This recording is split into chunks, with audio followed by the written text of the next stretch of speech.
What's going on, everyone? What is happening? Good morning, good afternoon, good evening, whichever it may be around your neck of the woods. What's happening? It's been a while. Let's see here. Let me do some audio testing like we always do. What's up? Let's see. What do you mean I had to blow the dust off this computer just to get it to work? Yeah, kind of feels that way, don't it? All right, so we have audio. It's probably about a 20-second lag, which it's about right for YouTube, right? Let's see. So what's going on? I see Renee's in there. Dondra Richardson's in there. He says, everybody coming in, hit the thumbs up. Please, please, please, hit the thumbs up. Hey, Yogi. MG Toe. Hey, hey, hey, what's going on, brother? Let me watch. What's happening? Why is this thing so small here? Let me just see here. Oh yeah, there we go. That's a wee bit better. It says hi, Chris and all. Renee Cruz is Italian BMT sub. No, I think I'm going with the roast chicken. It's actually better. A little less salt. This much. Cloud 33 Studios, what's going on? Good to see you in there, man. James Cragen, what's happening? It's hi, Chris and everyone tonight. What's going on, James? Good to see you in there. Goat Heart's in there and says, hello there. Pretty early for me. Just saying hi to Chris and the Anomaly family. Well, I appreciate you being there, Goat Heart. Let me see here. Man, this desk is a complete shithole. Yeah, it's been a while, like I said. Let me see.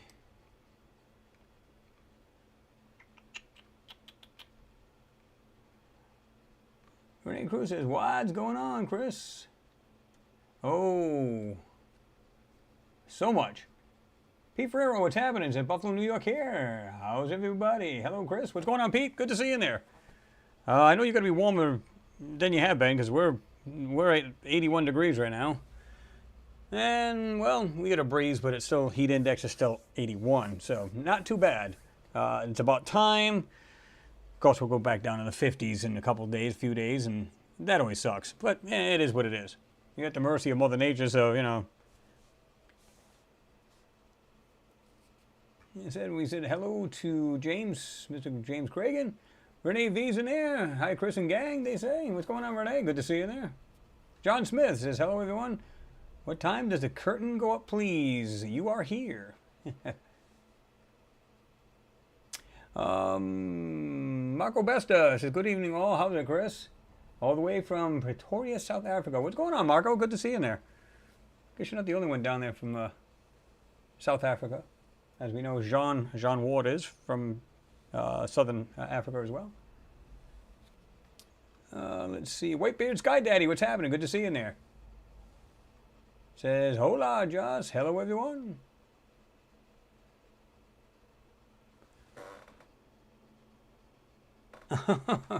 Renee V says, I'm in the shower. Got out, put on my PC.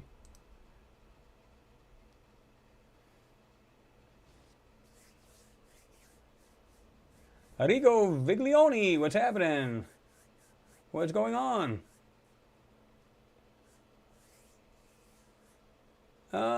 Judy, Doc Stata, you said good to see you back. Well, thank you, Judy. Glad to be here. We're trying to figure out a plan to be here more and start getting videos out. I'll explain that in a minute. Alien Tenno's in there. What's going on? Good to see you in there, Alien Tenno. Hi, Chris, and all in chat. Mike Knapp's in there. What's going on, Mr. Mike Knapp? It's like Nike Mac. No, that's not right. Says, hi, Chris. Hi, everyone. What's going on, Mike? Good to see you in there, brother. Oh, okay. Let's see.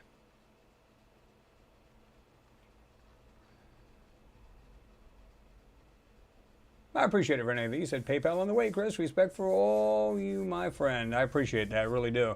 Like I said, you guys have just always been awesome with support and stuff like that, which is just great. Can't thank you guys enough. So what has been happening since I haven't been in there? It's been a couple weeks, right? Well, yeah, it's actually going in a couple weeks.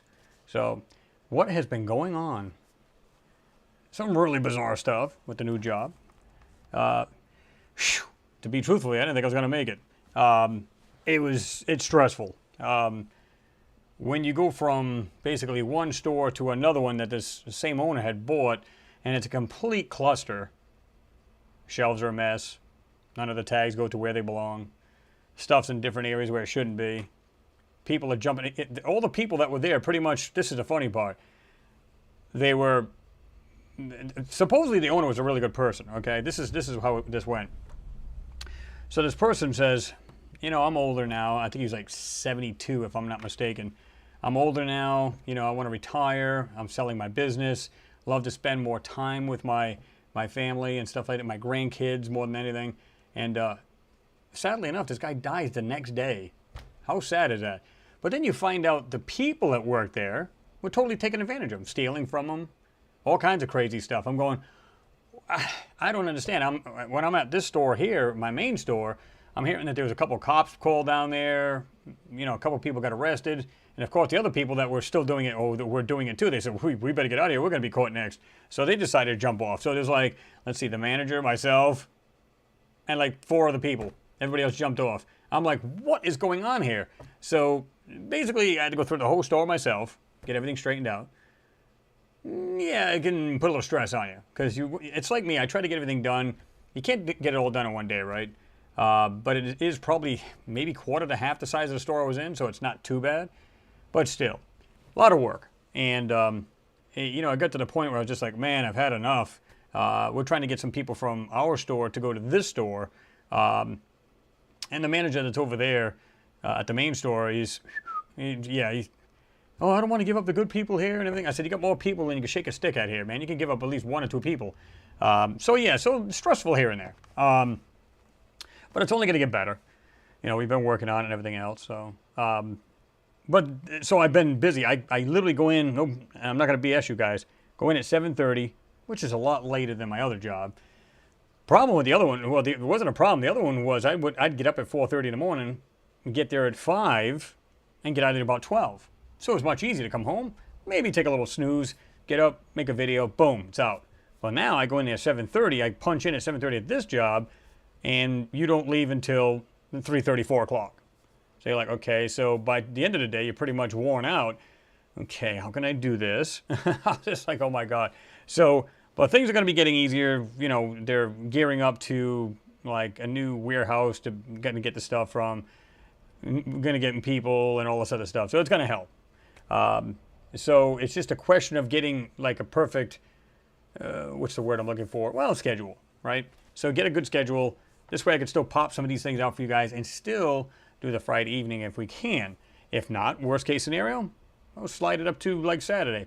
But I like doing it on a Friday evening because most of the time, most people have it off on the weekend. So this is where I'm at right now. I'm just trying to get it, you know, to where I can start getting a schedule here to be able to do these things. So, yeah. So just be patient. That's all I ask. I know most of you guys said, don't worry about it, man. We'll be here for you, you know.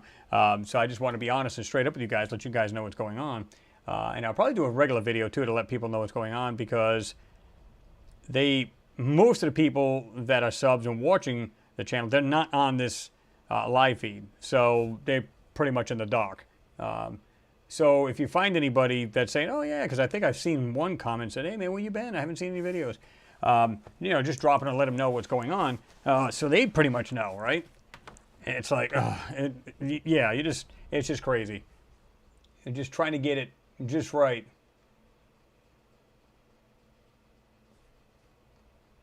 Let me see. Mimi Reactions in there. What's going on? Good to see you in there. Mars the Second Genesis is in there as well. How are you? William Johnson's in there. What's going on? He said, hi, Chris. Oh, what's going on, William?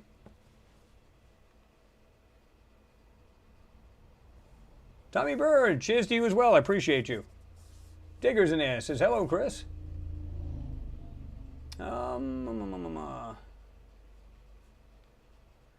Man.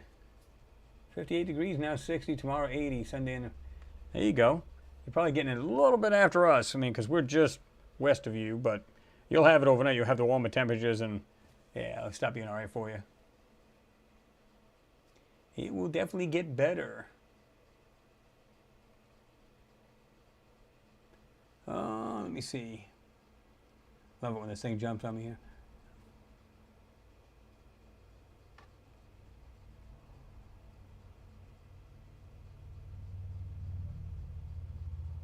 Whitebeard Sky Daddy is we should be able to resolve all the world's problems this time if we concentrate carefully. True. Well, I think, a lot of times, it's all about every individual as well, right? Everybody does their part, no problem. But you know how that goes. Some people are like, it's just all about them and nothing else. I find that really weird. I mean, how hard is it just be courteous? Help your fellow, man or woman out. Things like that. It's not that complicated. Really not.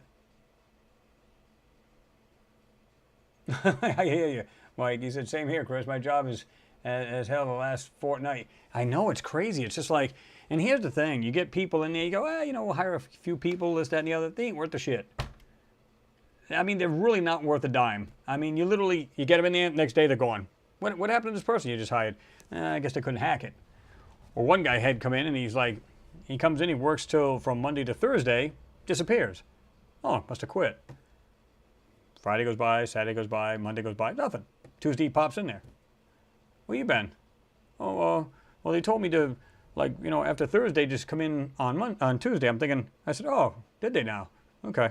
So I checked around, asked around, the owner and the manager. They went, no, I never said that. So he decides he's literally walking. He's supposed to be stock room, by the way. He's got this big coffee in his hands, like this friggin' big. He's like moving like a little piece as he's going down the aisle, just kind of just strolling down there. And then not 20 minutes later, oh, I threw up. I got to go home. I'm going, what is going? You know what? If you're an older person, you don't have to be ancient. But if you're an older person, you get what I'm saying. What happened to people that like to work? Now, nobody goes in and goes, man, I swear to God, I can't wait to really break my ass and work today. Nobody does that. But when you do your job, you try to do the best you can at it, right? Nobody's perfect. And that's all most people ask. Just go in there, put a hard day's work in there, and then at least you can say, when I rest my head at night, I know I put a full day's, honest day's work in. Now, most people don't give a shit. I'm going, do they have money trees we can buy somewhere and I can just plant a few of those in my backyard and never have to work again? That'd be fantastic. I don't know. I don't get it anymore. I'm not sure what the deal is.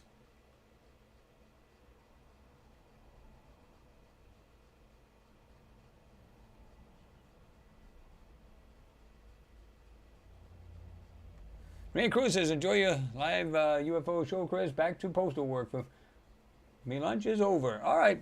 Hey, Renee, don't work too hard. Take it easy. We'll talk to you soon anyway.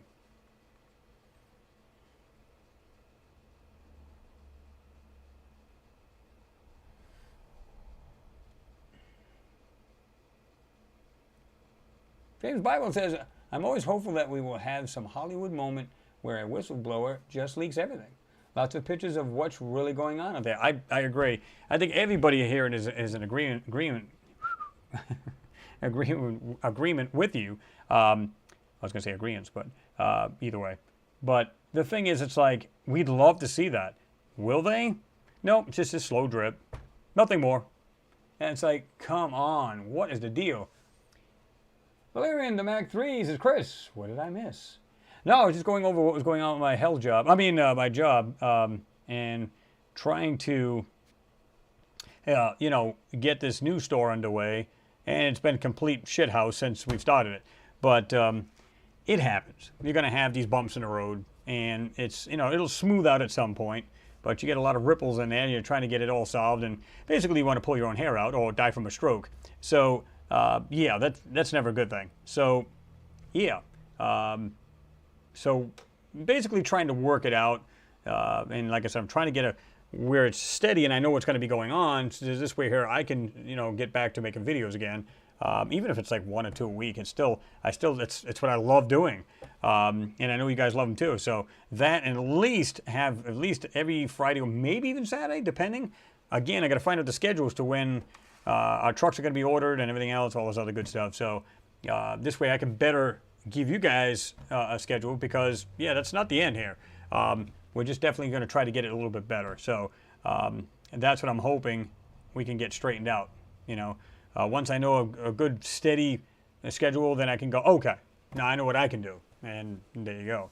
So at the very least, I'm going to try to at least do the live feeds at least for now, and then I can still bounce and start doing these things, like I said, when the schedule gets completely worked out and we know what we're doing. So, yeah, it's not the end of it yet. That's for sure.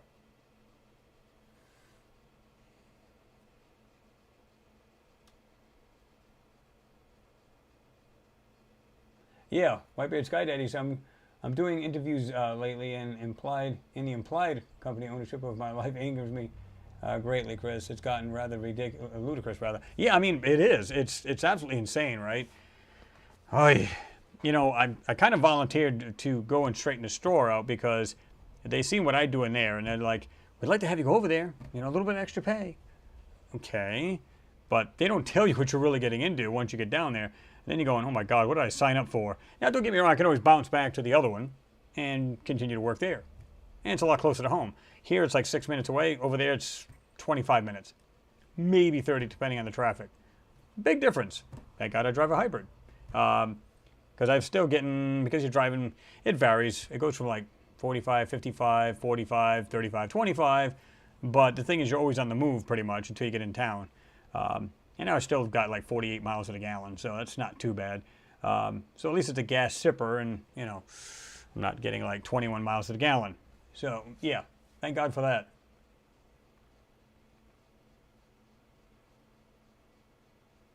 Jean Ward, what's happening? Good to see you in there. He said, hello, one and all. Hope you're doing well, Jean. Alusta, what's happening? He said, hi, good night for all. What is going on? Good to see you in there. Mars Leaks, what's happening? I didn't see you sneak in there. Of course, this thing did jump on me there, so yeah, it doesn't surprise me. Does not surprise me. P. Ferrero says, the government is what happened. You're right about that, sadly. Sadly.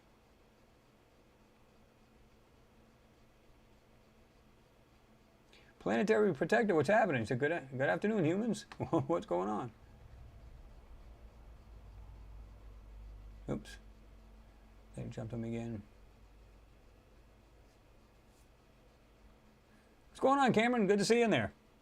Mars and beyond. How are you, Chris, on this Friday afternoon? Trying to wind down. Been a hell of a week. Yeah. Anybody rich out there that wants to, like, maybe adopt me or something? Be greatly appreciated.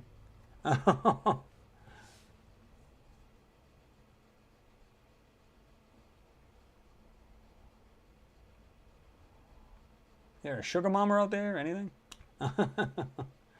Hillbilly Tarzan, what's happening? He said, I can stay a little bit. Well, I appreciate you being here anyway, man. Appreciate you.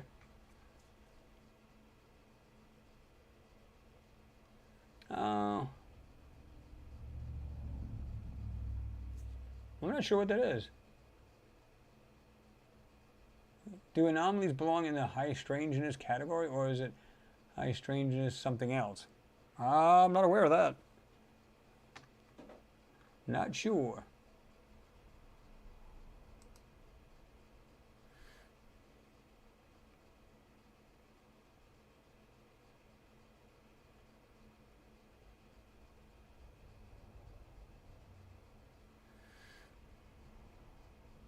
Let me just make sure I didn't jump in. I'll get right to the bottom here in a second. Mars, the second Genesis, he said, I am convinced all the governments want nuclear war. Well, the thing is, here's the thing. We can play off like, we're trying to protect our country. In the meantime, we're trying to steal whatever they have that's worth anything. And this way we can have everybody here focused on what's going on. So this way here, everybody, is basically, again, centered on one thing. It's either COVID, it's the war. My heart goes out to anybody in the Ukraine. It's just insane. It's just, it's literally a mess. And like I said, if we can keep you busy with, look what's in this hand, and don't worry about what's in this hand, we can get away with whatever we want to. Everybody will be concentrating, oh my God, look at that war, look at the people at Pat, oh my God. So, you know what I'm saying? It's sad. It really is. Like that old saying goes, the more you know people, the more you love your own cat or dog. Sounds about right. Not everybody, of course. Super Rupert 11 says, hi there. What's your thoughts about Venus? I think at one time, because we've seen what looks like structures on Venus as well. Now, a lot of people say, you sure about that? Because depending on temperatures, whatever. But there is like a Goldilocks zone on that planet itself. Because you get your poles, of course, and there's still ice there. And then, of course, it's extremely hot, you know. Some of these other planets have runaway greenhouse, you know. So, but were they always like that? That's the key. They'll say, oh, it's in a nobody can live on that planet, and it's completely gaseous or complete carbon. It's at one time, it's like that now. What was it before? That's the key. And, you know, when you say, oh, people might have found structures on Venus, people go, yeah, right, whatever. How do you know that? It's kind of like Antarctica here. Oh, it's under 3 miles of ice. How's that possible? Now it is.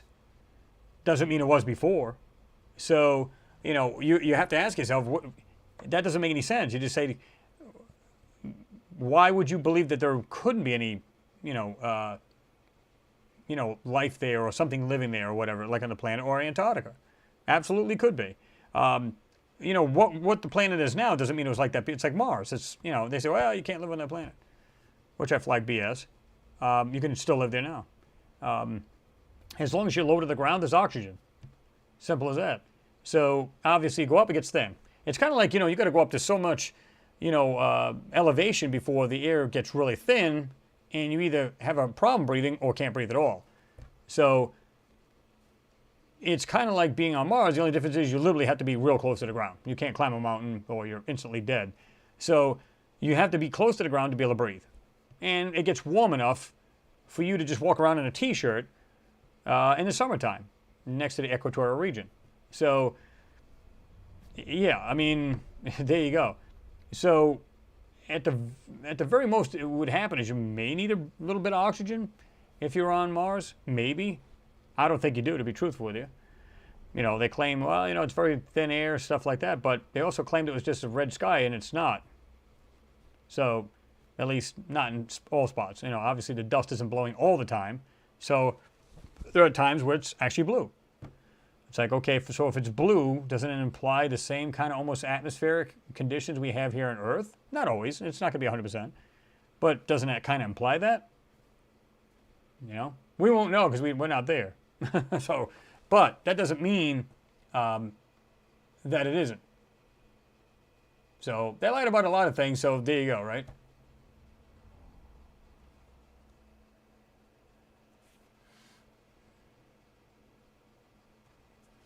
Hillbilly Tarzan said, does anyone here have a channel I should sub to? Well, I don't know if you're sub to John Ward's, but he does a great job on, doing satellite photos and stuff like that. In fact, John Ward's right here. That's the name of his channel. You can check his out. Does fantastic work. Obviously, sub to mine. Antarctica channel I've got. Lunar Anomalies and Beyond. That channel. Wow, Mountain Bear, what's going on? Hey, let's go for a crawl on Mars. I like that. I think we should all just sit on the rover and just kind of like eat some popcorn, just watch it just kind of just go along. Just let it drive autonomously. Yeah, why not?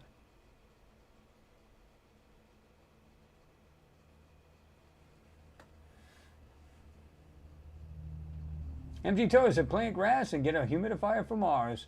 O2 will increase. Mimi reacts. She said, I wouldn't be surprised if there is a civilization on Mars. I mean, I'm sorry, I just read the other one that said Mars. Venus. I wouldn't either. People go, they look at you like you got 5 heads. Are you stupid? There's no way that you can live on that planet. Live underground. Maybe in a dome. It doesn't mean you have to actually stand on the surface and breathe it. Maybe people lived on that kind of planet forever. How do we know? We've got structures that are underwater. Like you can go to these really weird hotels and, like they're underwater. Half of it's on top of the water, and half of it's underneath. So you can, like the sleeping quarters, you can actually see the ocean around you. And then, of course, they got military facilities that are underwater. So just because we can't breathe water doesn't mean we can't live in it. You know what I mean? That's what people need to understand. They just go, oxygen, we don't have any, therefore no life. That's not what it means. You can create your own atmosphere. It's as simple as that. John Smith says, Earth is flat. Change my mind. Yeah, take a flight. That'll change your mind. Go about 40,000 feet up. You'll see the curvature. James Gregan, thank you very much for your support. I do appreciate you, sir. Thank you. You are awesome. You said, Chris, great to see you here tonight, my friend. Well, great to see everybody else here. And like I said, it's been a while since, you know, I've been on, which, you know, kind of sucks because I like doing the videos and stuff like that. But right now the schedule's a little weird, and that'll be straightened out, though. So we'll see what happens. But like I said, I always keep you guys in the loop anyway, let you guys know what's going on. Oh, okay, you said Hillbilly Tarzan, and you said, yeah, I've been a sub to Jean Ward. I've been on all your channels for about 3 to 4 years. I was probably under another name. Oh, okay. All right. That would do that.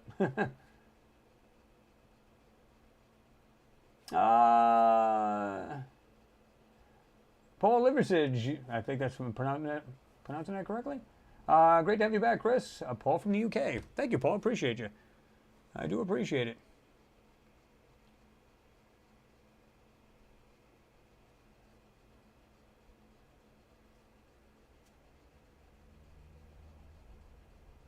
Curly Fins, Scottish Bee, I guess that's what that is. They could if they adapted over time with the right technology. Sure. I mean, it's like they're doing now. They're taking carbon out of the air. They've done a small sample of this from the rover, and they convert it to oxygen. If we can do it, and there's another civilization much more advanced than us, then they can do this with ease. Maybe they got a machine that changes anything that's outside to their oxygen. Or maybe it's something a little bit different. Maybe they get half and half and they breed something differently.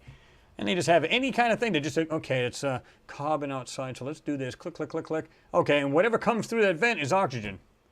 So whatever we want to change, oh, it's, you know, it's methane. Okay, it transforms it into oxygen. How do we know? You know, we automatically make the assumption, well, we really don't have that technology right now. We don't. Doesn't mean they don't.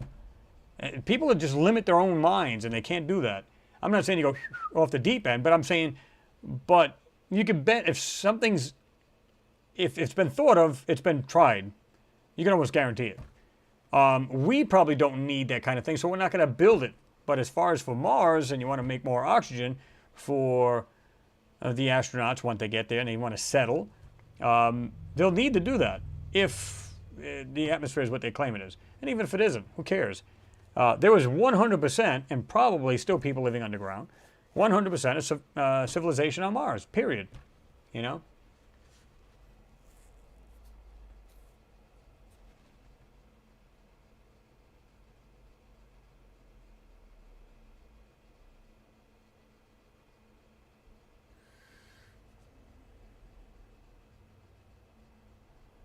Marco Besti said, we will not have the privilege of seeing the real findings from the JW telescope.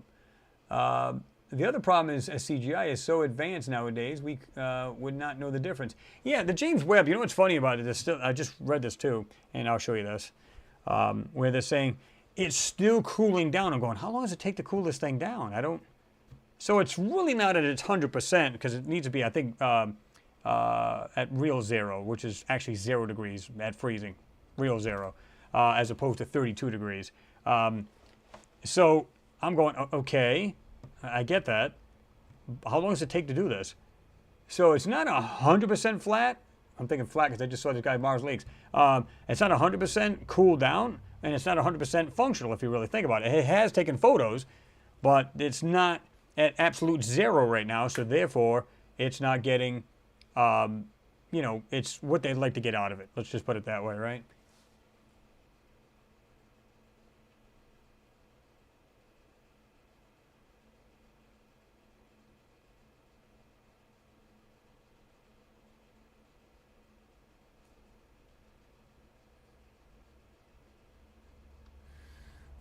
I think I've seen that.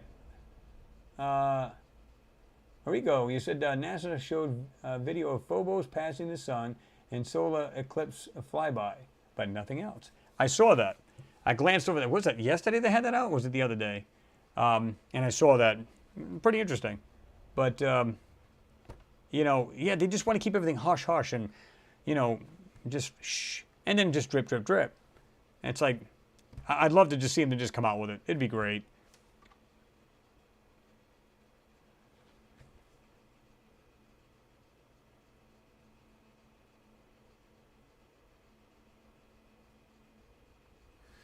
Tony, introvert, you said, missed you last Friday. I missed me last Friday. Oh, yeah, I mean, like I said, you know, I was like, oh, I'd like to get in there. It was just way too late. I didn't get home till, I think it was 5:30. I was like, there's no way I can get on there now. It's like, even now, most people are thinking I'm not going to be on, so there's, what, 70 people on? And we usually have way more than that. And it's understandable. Some people just go, oh, he's probably not going to be on, so there's no point, you know? And usually I try to, like I said, put it in the community. And I literally just gotten home. I'm not even going to lie to you guys. It was 10 minutes to 4, my time. I got in. I said, you know what? Let me fire this stuff up. This one here, this other computer takes a little bit longer to fire up. But I got it fired up. I'm like, come on, let's go, let's go, let's go. What did I get on? Like 10 past, something like that? 15 past, somewhere on there. I'm like, this one takes a longer time. Not that I need it, but like I said, I want to see that, make sure the stream is running well, so I got this other one on. So I'm right at what you guys see, I'm seeing. Now, like I said, it's delayed right now. It's delayed by, like I said, about 20 seconds. So that happens. Thank you again, James. I do appreciate you, brother. He said, Chris, I was looking back at some of your great vids of the moon, on Mars moon yesterday, and Chris, you have a mind-blowing amount of evidence combined. Fantastic, man. Yeah, I mean, all you got to do is like I had one guy come over and say, well, what's your smoking gun? Well, I have several. But here, it's for the person to actually watch too. So in other words, if you watch it and you go, okay, I'm really not convinced of this one. Next. I'm really not convinced of this one. And there's only one that catches you and you go, wait, I can't seem to get it off my mind, and it really does not look natural. But the other thing your mind is messing with you is it's a mental block. Because you've been told how many times through science, well, your classrooms, whatever, they said, no, nothing has ever lived on Mars, although it was once like Earth. Okay. So you have this in your mind. You've been told this so often that you have it in your mind. So you say to yourself, well, when I see this, your mind's trying to comprehend this, going, that truly does look like either something mechanical or maybe a being you're seeing or whatever it means. There's no way. They said there's no such thing as life. So your mind's wrestling with itself, trying to comprehend and understand and wrap itself around what you're seeing, saying, can't be. And you just move along. But then when you start understanding what's in these photos and how they're CGI and everything, and how you can still pull some of the stuff out, it all starts to become clear. You see what you see on the moon, see what you see on Mars, and you just go, what? And then you have a pretty good idea what's going on. Our governments are full of shit. I mean, there's no other way to put it. So the best you can do is just say, okay, we'll just weed through the evidence. We'll get through the BS, we'll get the evidence that we need, and then we'll move it along. It's as simple as that. I mean, it doesn't get any easier, right? I mean, it's complicated in a way because we try to bring out what we can, anybody who's doing this. So, you know, it's kind of like, I was just looking at what Jean Ward put. John Smith, did Chris just say smoking gun? Yes, I did. So, yeah, I don't know.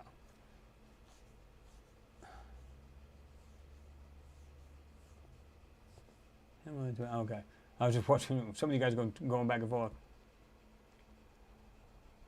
Yes, this is, yeah, wow. Inhabit Mars, good question. I wish I had the right answer. So what happened to Julia? It's long and it's complicated. I'm not sure, truthfully. I'm just kind of flagging red flags here. I don't know what the deal is. I tried to get more information about it because it was abruptly sent to me, a letter. And I'm really not sure because the prior letters, well, one of them, she was really angry, and apparently she sent this out to more than one person, an angry letter.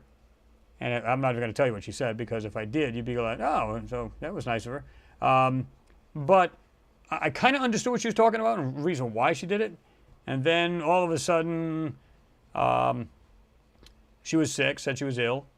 And then I go on there not long after, you know, I go on there and I've seen people say, oh, you know, rest in peace. I'm like, what just happened here?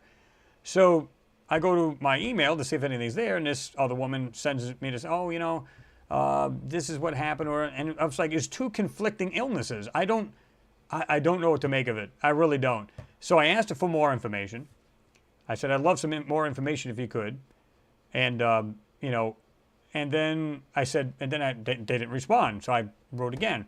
I would like, you know, if you can, please send me a response to my last email. Psh, shut off. It literally got it back. The mail came back. So I truthfully, guys, I don't know what the deal is. You know, I don't even know what to make of it. 1 minute you're like, okay, you know, great person. Oh my God, this is what happened to her. And then all of a sudden you go, none of it really makes any sense. It really doesn't.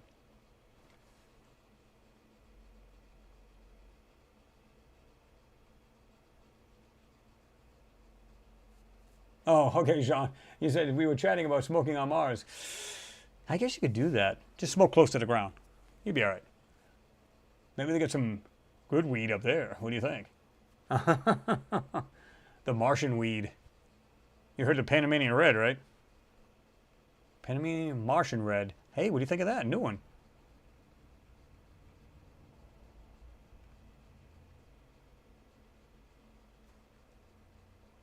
Equalizer, what's happening? He said, Chris, you don't have a smoking gun. You have a battalion of smoking guns. Yeah, there's more in there if people would just look. Now, I've showed you guys, but I mean, as far as like a lot of people, like some people like doubters, and I don't blame them. Listen, again, I was the same way when I first started watching videos. I'm going, what are these people on the pipe? And then, like I said, I kind of set out to disprove them. And then as I watched a couple of these people's videos, I'm going, wow. That's pretty interesting. That doesn't look natural.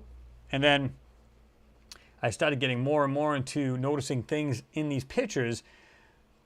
Like I said, this looks like there's something over, like there's like another photo over an actual photo. And this is long before I started getting into this and really studying it, and as far as Z stacking, what the rovers do and all this other stuff. And then I seen what they did as far as to cover it up, fake sand. I'm going, oh my God. So this, once you go into the rabbit hole, you go way down into the rabbit hole. There is no, let me just poke around the surface. No, it goes much deeper. Much, much deeper.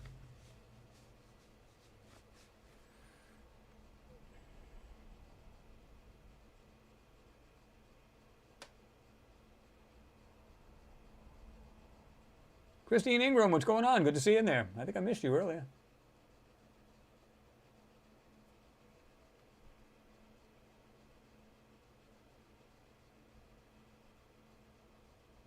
I believe that too, Equalizer. He said we were on Mars before we came to Earth. Or like I said, at some point, we don't know which one started first. We can only speculate that Mars, I think that cooled first, that it was started there first, and maybe at one point, like I said, maybe we had the two planets. At one time, we were going back and forth. Who knows? You know, way back thousands of years ago. You know, we only go by what we see here now, but if you were to, like, if there was nobody here on this planet today, everybody disappeared, and then all of a sudden, you know, you wait 1,000 years, a couple thousand years, 5,000 years, what would be left over? You'd still find remnants. Or if it was war-torn, like we had a war with our own people on our own planet, killed ourselves off, and over thousands of years, you're still going to see remnants of some things. Who knows? You know, I believe it was much recent what happened to Mars than they're claiming. In other words, as far as life-wise, they're saying what? Millions of years. I mean, there was life on that planet. I think as far as civilization and even life itself, even though they've said, oh no, it's red planet, it's been like that as long as they can record it, they've recorded it, okay. But that doesn't mean there wasn't pockets of life, and it doesn't mean there wasn't pockets of organics. It's kind of like a giant desert, but in some areas you have like this nice, you know, watery area, and you got trees and everything else. Who knows? Or maybe at some point they had both. They had above ground as well as underground. We don't know. Steve Garner, what's going on? Good to see you in there. Alfie Joe Bob's in there. What's going on, Alfie? Good to see you in there.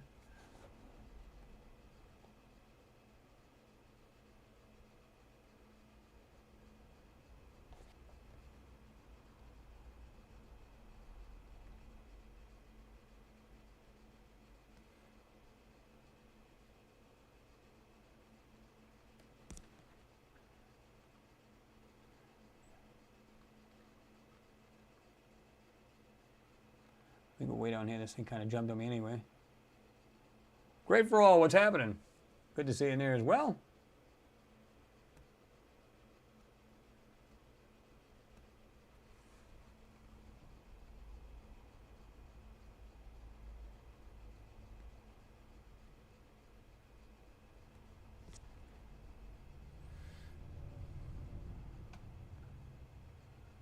I'm actually going back and forth here.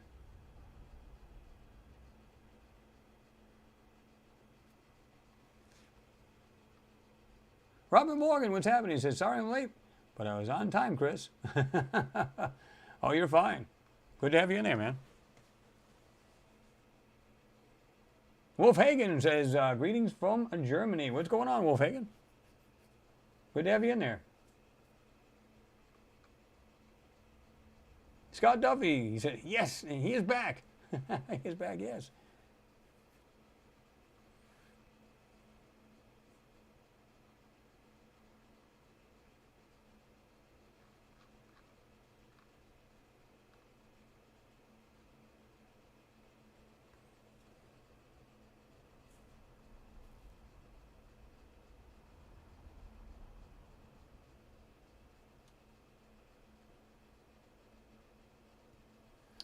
Well, Fagan, you said, thank you for your work and the time you spent to open some eyes. Well, I appreciate that. Well, like I said, depending on the job, we're going to try to see what we can do. Like I said, I'd be happy and thrilled just to get a couple of these videos out a week, because I still got some right here on the back burner. So I want to be able to do that and definitely be doing some live feeds as well, so we can still cover things. You know, even if we got to do like we can do tonight, I could do, I'm going to show you a couple things. One thing I ran into that I thought was really interesting, and I'll show you that in a minute. It's pretty cool. And I'll give you the link to it, as always. You guys get all the links. Some of the things, like I'll be covering, a couple of the photos anyway. Really, really interesting stuff. Some of them, well, one of them's like whited out. Surprise, surprise. And the other one is actually pretty interesting. And when you really break it down and just look through the photos, you're just going, what? They're not all rocks. I mean, just really cool.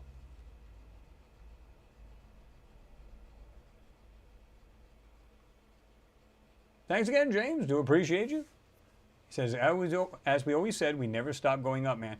And here's the thing. I keep hearing that story, and I'm sure you guys have heard it as well, where they said that, you know, we went to Mars back in the 60s, and which is really crazy, because it would not surprise me. Again, you know, these guys were getting this and testing to go to the moon for how long, right? So they finally get this thing straightened out, and they go, okay, let's start with the missions. So what, 69, I believe it was? So you go from 69 to what, 72? I think it was even, might have been 1 or 2 years difference, but regardless. So you got these Apollo missions. What would, though, if that wasn't like, again, one of the, watch this hand and don't watch, keep an eye on this one, not this one. What if it was like a double kind of mission? One was going to the moon. Everybody look, concentrate. One's going off to Mars. How do we know? Pure speculation, of course, but how do we know? How do we know they weren't doing this a long time ago, and now they're trying to make sure everybody keeps focused on the moon missions? And of course, those we found just crazy, astronomical, weird things on, you know, as many things, I don't know how many things we found on the moon, and a lot of these, the far side of the moon, and just crazy stuff in them. How many times we found just weird stuff going on? It looked like a bunch of, like a whole laid out city on the ground. Wouldn't be in the sky, right? But you know what I'm saying? It's just like, wow. So many things on in these photos, like on the moon and on Mars. You can only make one deduction. We're not the only ones. That's pretty much it.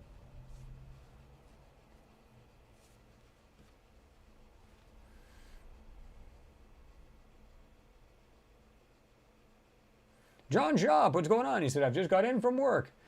I feel you. As soon as I came home from work, I jumped on. So, yeah, got on a little bit late, but nonetheless. Alfie Joe Bob, he said, I may have missed it if you had talked about changing job. Yeah, I have. I was just like, it's been complete hell, actually, the last couple of weeks. But, you know, the good thing about it, it's been bearable. Let's put it that way. So it hasn't been too bad. like I said, it's just everything about this. The store is a complete catastrophe. It's, you know, between things on the shelves, things that are not right, people just quitting, stealing from there and everything else. When this is prior to us getting there, of course, because this actual owner had just passed on. Literally was, I was just telling them earlier that this gentleman, I think he's like 72, and he gets on and he's like, he says, well, you know, I think I'm about selling the place because I want to spend some more time with my grandkids and everything else, which I thought was really cool. And next day he passes on, right there in the store of all places, in the office itself. And there's a couple of people that actually tell you the vivid things that happened while he was actually going into this major heart attack, the Widowmaker type thing. Yeah, it was, from what I heard, it was brutal. So I'm like, So this poor guy passes on pretty much the day after. And so, you know, everybody's saying he's a great guy, and he was. From what I heard from the community, awesome guy. You know, if you went in there and you're like, oh, I'm starving, I don't have anything, oh, don't worry, I'll take care of you. He'll go get something off the shelf, get some meat for you, give it to you. He didn't care. He had so much money, he didn't give a damn. But everybody said, oh, you know, all the employees, yeah, we loved him, he's a great guy. In the meantime, there's a bunch of people stealing out of the store, and I'm going, oh my God, that's how you show respect? Is that it, really? What does this world come to? But, you know, it is what it is. Now they're all cleaned out. You know, we get a list of everybody that's there. Don't come back in the store because we'll either arrest you or you're definitely not getting your job back. So that's not going to happen. So, yeah, it's been really fun because I've been pretty much doing the whole store myself. And, of course, we got the manager and, of course, we got a couple of these cashiers and stuff. But you can't keep anybody. And nobody wants to work anymore. So, yeah, it's a fun ride, so to speak. So we're getting other people in there to get it straightened out. So, like I said, I can get like a better schedule so I can knock out a couple videos and still do live feeds. So, like I said, we're just trying to balance it out. So just all I ask is everybody just hang in there, you know, because it's like I want to keep doing these as well. It's something I enjoy doing.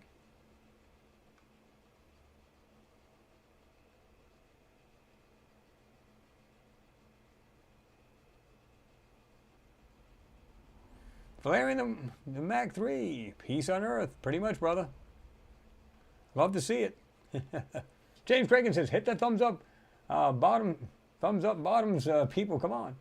Yep, boom, hit it up, hit it up. Let's see. Oh, Josh says, keep an eye on you guys. 24 of you need to hit that freaking like button. He's like, let me see if I can count them. No.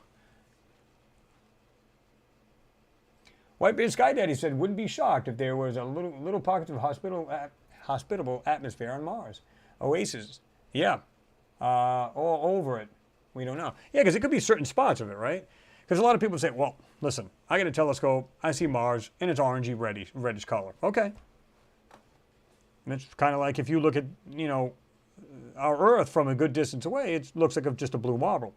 And the farther you go back, the more blue it looks. Why? Because there's more water than there is land.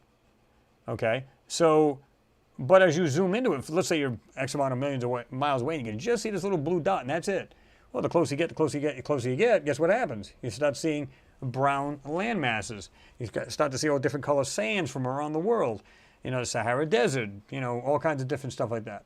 Snow and ice, you know, from the frozen tundras.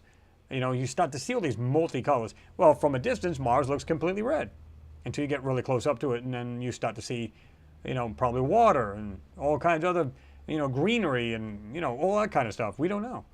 You know, like I said, there's been photos from India, from their Mars orbiter, and when you put it into, you know, Photoshop, what does it do? It shows you true colors, almost like here on Earth. You know, so what's the deal? What gives, right?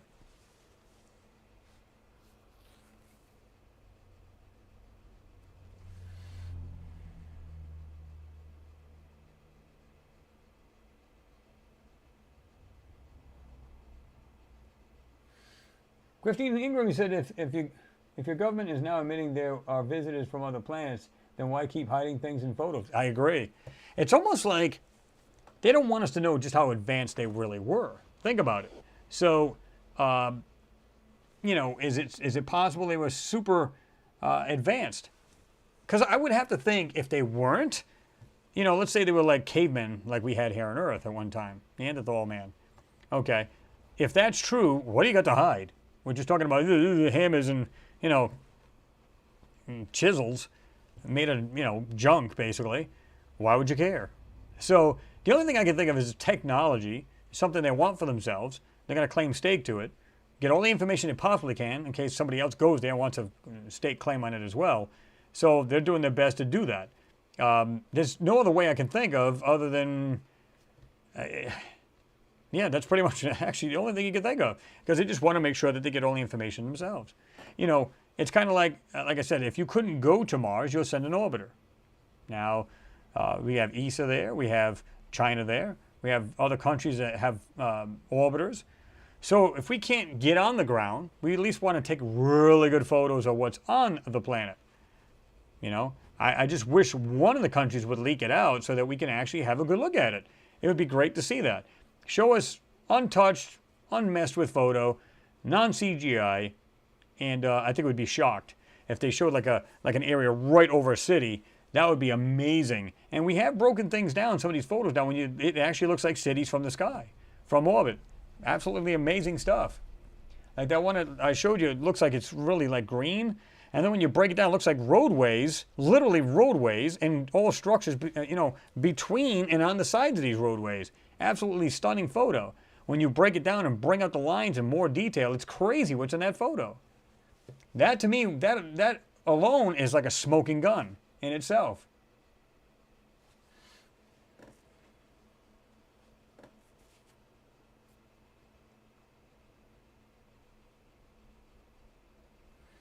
Let's Get Unknown says, hey Chris, nice to have you back. Outside waiting on tonight's meteor shower. That's right, there was one supposed to be tonight, wasn't there? Those are cool. Just sit out there. I used to do that when they said there would be one. I'd be like, oh yeah, just chilling in the hood of my car. And you just see them go by, you see groups of them, and then you wait and then you see some more come by. Really, really cool.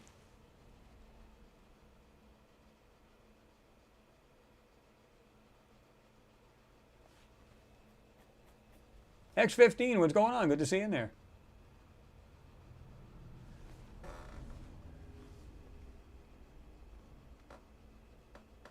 Wolfhagen, you said your channel and What's Up in the Sky are my favorite ones. Hope you will keep up your work. Got to, excuse my English, understand it better than I write, able to write. Sorry for oh, you're fine. Don't worry about it. I appreciate you saying that, too, about the channel and of course, Will's over there, What's Up in the Sky. Him and I are still yet to have to get together because we have already talked about this. And, of course, now my schedule's been thrown in the air and basically railroaded. So we're going to get that straightened out. Like I said, we just got to see what's what. And, you know, like I said, I'll keep you guys abreast of what's going on. I mean, obviously, if the hours increase or something happens, you know, just to get it even more so, I'll just let you guys know what's going on. But like right now, like I said, I'm going to try to get it figured out where everything's stable, and then I can say, okay, I can do it on this day and do it on this day and then do the live hangout. So either way, I want to definitely be able to keep doing these. It's what I like doing. Leslie Ann Warren, what's going on? Big hugs back to you. Good to see you in there.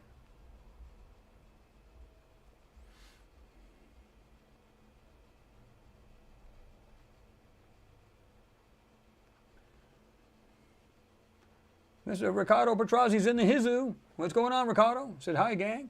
Good to see you all here. Tough week in many ways, but through adversity comes strength. Absolutely. I appreciate you, Ricardo. Thanks for your support, as always. Always a continuing supporter of the channel. Like many of you folks, I do appreciate you.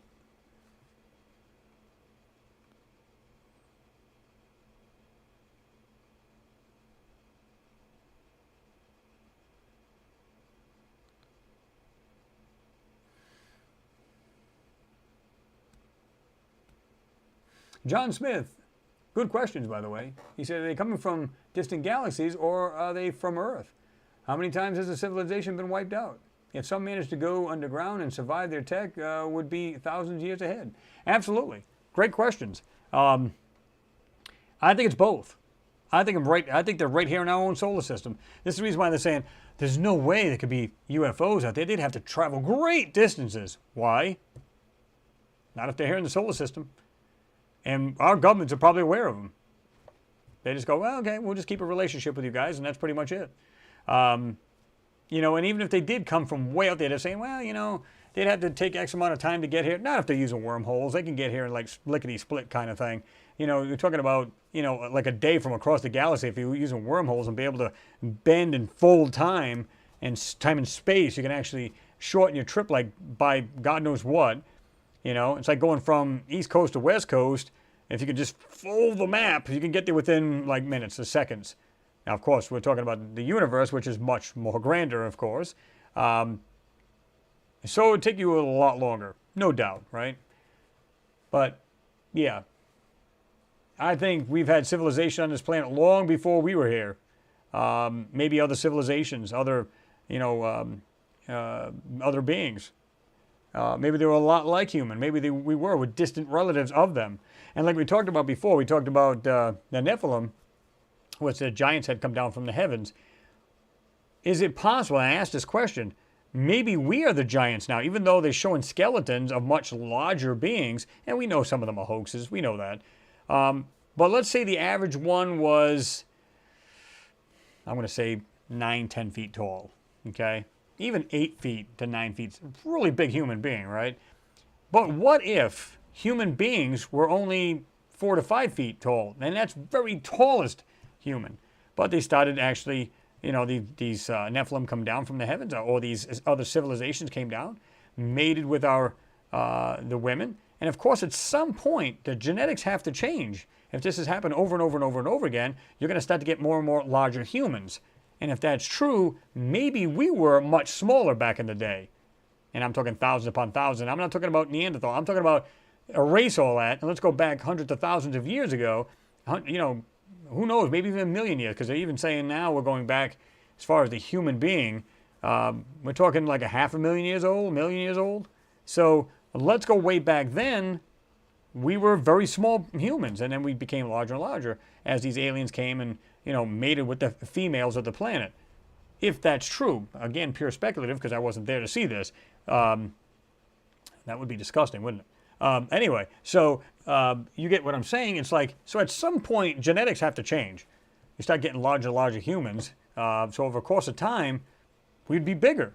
So would we be considered humans, meaning larger humans, compared to maybe some that are on Mars? And this is the reason why we're seeing a lot of things that look small on Mars. Some things not so much. I don't know. A lot of questions. And it's hard to answer them if you don't have the answers yourself.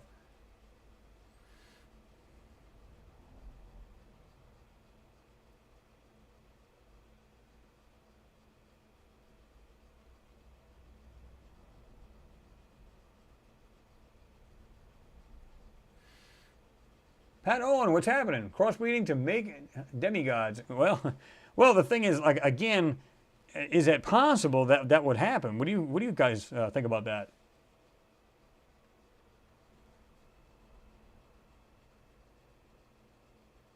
And I was thinking the very same thing there, Josh. You said it is proven fact early humans were rather smaller than we, yes.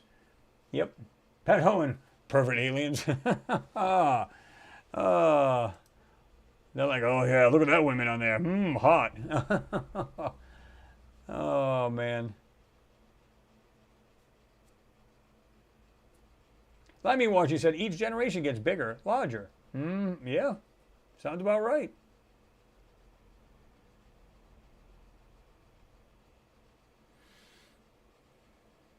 Yes, I remember that, Josh D. You said the famous Lucy did not reach 4 feet. That's true.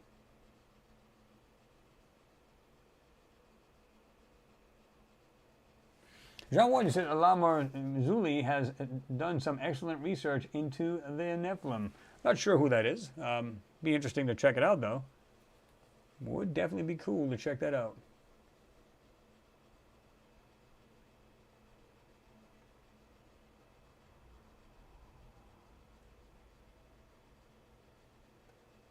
Leslie Ann Warren, you said, well, in Victorian times, some were small, especially us ladies.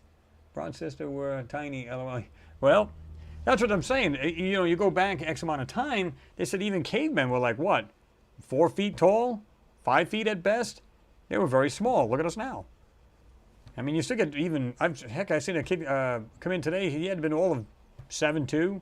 I'm like, good God, how tall are you? I'm like 7'1", 7". I'm like, Jesus, Christmas. Rand Berkey said, I've been wanting to ask you something, and I forget what it was.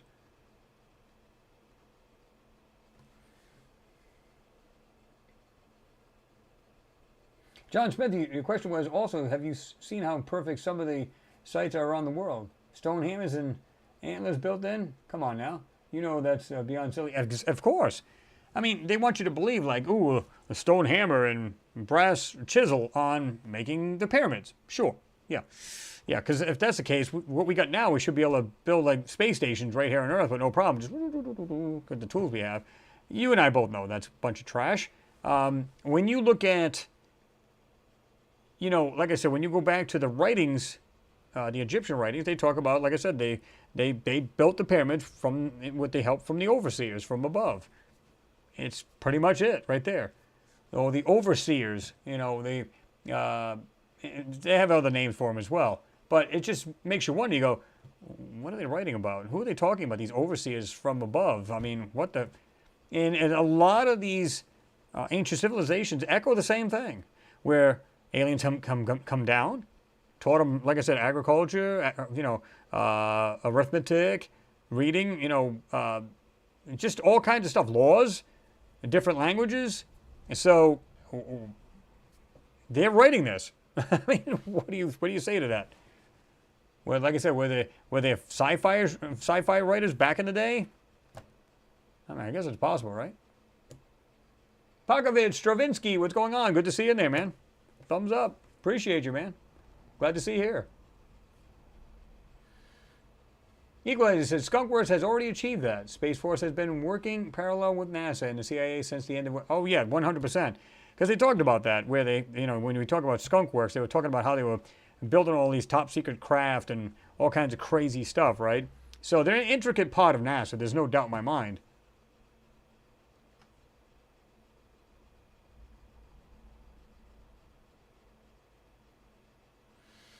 Robert Kermit Cole has said, what if the giants of old had modified foods like us? Well, that could be. I don't see why not.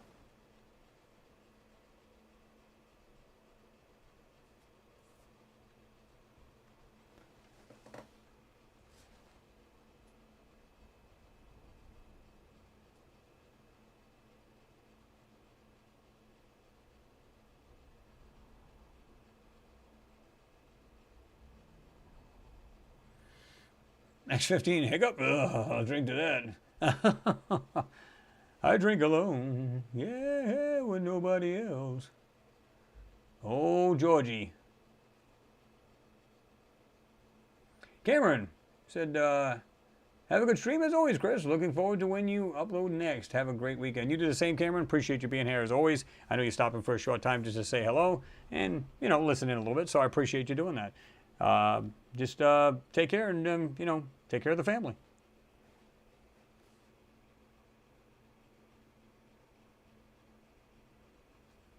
Tommy Bird, you said, Chris, to further full disclosure, what do you think about the blanket amnesty for all of these lives from these Roswell on?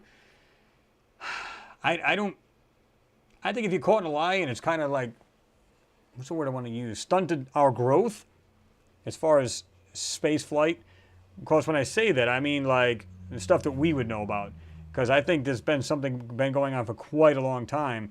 And if there was or is, we've been to Mars at, you know, in the 60s, well then, you know, they're well ahead of all of this crap going on. And let's say they're not.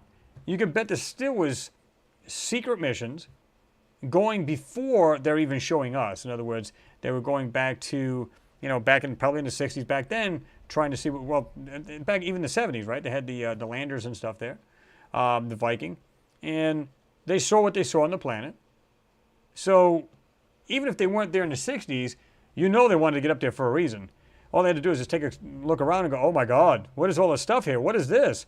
And you know they've probably seen it from the orbiters, common sense, right?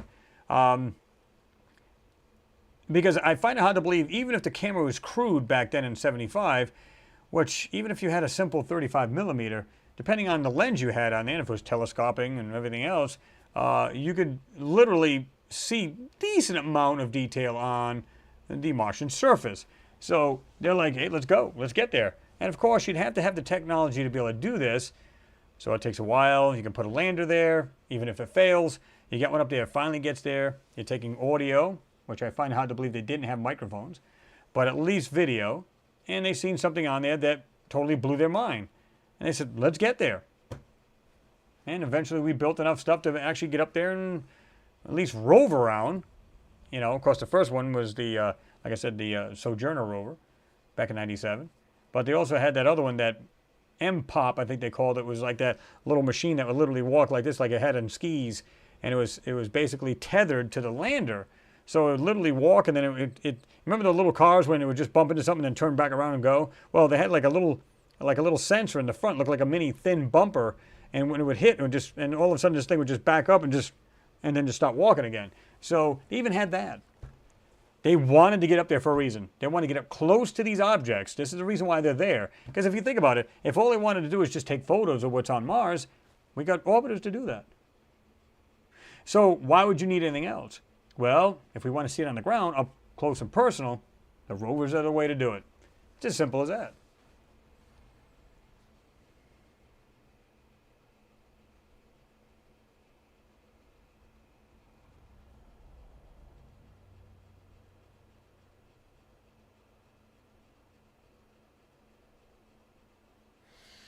Ricardo Petrozzi said, let's see, probably not on YouTube anymore, but I watched a video back in 2013 about us going to Mars in the late 60s and early 70s using craft based on the Searle engine. I heard about that years ago.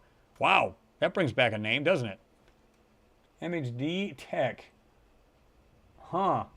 Yeah, remember that one that was floating around, and it's still, I'm on the fence about it. Remember they showed it like they were actually orbiting Mars, and of course they actually land, and when they do land, you can see something like under the sand, like kind of like crawling away from the craft. Like it must have felt the vibration. It was just crawling. It was underground. It was burrowing, and you just go, I don't know how true that is, but you know what I'm saying. Just kind of weird.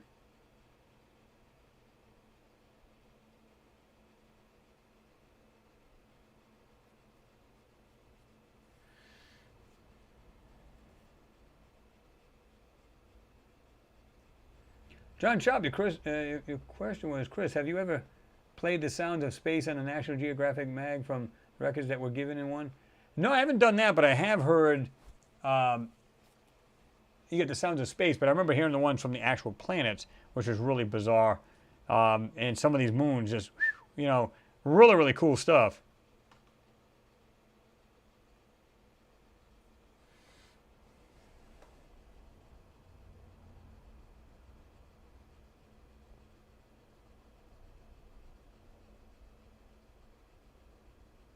JWST said I used a Rolleiflex 6 times, 6 with 100 ISO in those days, and the quality better than 99% of current top professional cameras the Hasselblad's NASA used would give even better quality. Oh yeah, you and I both know that. Because you can see on some of these photos, if you look at some of the rocks that they were taking photos of, crystal clear. I mean, these things are like really, really good quality. And then you look at the back, kind of like Mars, right? Oh, they're looking at let's say there's a rock outcropping right there. And then you look at a distance, it just looks CGI'd. It looks like it's been painted over like this like a portrait. Same thing with the moon. It's no different. You look at there, nice close by, good detail, even on the ground, good detail. Look in the background, it kind of like all hazed over. And of course, their argument would be, well, you're not going to get that much detail for something farther away. No, I know that, but we also know that we know mountains that look fake and ones that don't. I mean, you can just see the ones on the moon. Think about it. Look at the ones on the moon and how they're being dressed over, and look at the ones on Mars. They look more sandy, a little bit more detail, but you can tell it's fake. You got repeated like rocks in some sections, and you look at the moon, it's just like nothing there. It's just void of anything on those hills. It just doesn't make sense. They've been doing this since before. They already had this planned out. Guys, we're going to take these photos. We're going to have to give them to the public at some point, and this goes with Mars too. So why don't we come up with something we can CGI these things or hand paint out or airbrush out, and then of course as time went by, they got better with, because they were using GIMP at one point. I'm sure this professional GIMP compared to what we get, the people get, then they went to Photoshop. So it's like they just got better and better and better at it, that's all. But look at the fakeness of the mountains. It's no different than we're seeing the ones on Mars. It's kind of like the same way they're doing it.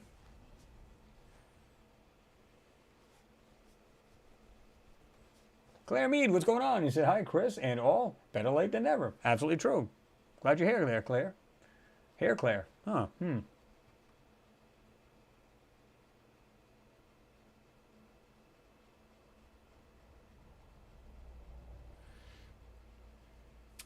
Curly fan Scottish B. What about the president saying in the past years that we had lost the tech and car maker in the past and the radiation belt? Yeah, I mean, when it comes to the radiation belts, like I said, a lot of people don't realize, but the radiation belts can be escaped if you go towards the north or south pole, right? And depending on the sun's activity, you can have 2 to 3. Sometimes you got 3 radiation belts. So they know once the sun is not that active, you're down to the 2, and a lot of times it's so weak you can still go through them. And they're not going through them. It's not taking them 4 days to go through the radiation belts, keep in mind, right? The Van Allen belts, they're always changing. They're just kind of like wobbling and they're just there. But you can get through, like I said, if you go towards the poles one way or the other. And, you know, then once you slingshot, you can go inside and then slingshot. You go around the earth a couple times and slingshot outward. You're not in them very long. And even then, they wait until, like I said, the sun's, you know, how active it is. If it calms down a little bit, then they weaken. They're not as bad. That's what a lot of people don't realize. And when it gets really active, you can have up to 3 belts. So, yeah.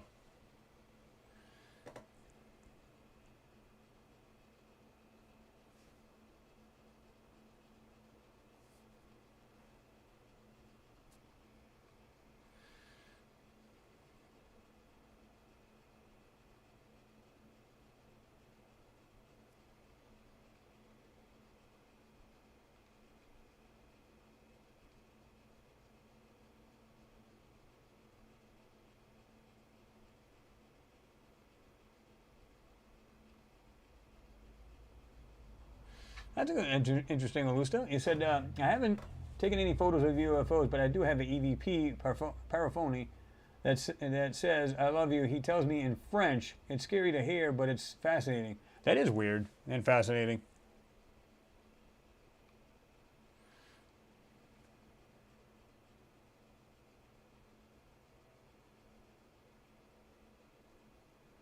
In Spanish, he said, I think you're saying the Russians landed on Venus in 1975 and took a photo. They took several photos, actually. If you could actually look at it, just Russian photos of Venus, and just have a look at it. It's just crazy, right? But here's the thing. If you put Google space missions to planets, and just look at all the missions that were out there, you know, it's absolutely insane. Some, of course, they'll say that never got off the launch pad. Some will say they shot by the planet, didn't survive. Some will say they went down there and they crashed into the planet, so the mission was a failure. But I think they can get a lot more. It's kind of like if they know it's going to fail, they can send photos, take snapshots as they're coming close to the actual surface of whatever planet, and take photos and then send the photos back before it crashes. It's still an accomplished mission, as far as I'm concerned, because they still got photos from it, right?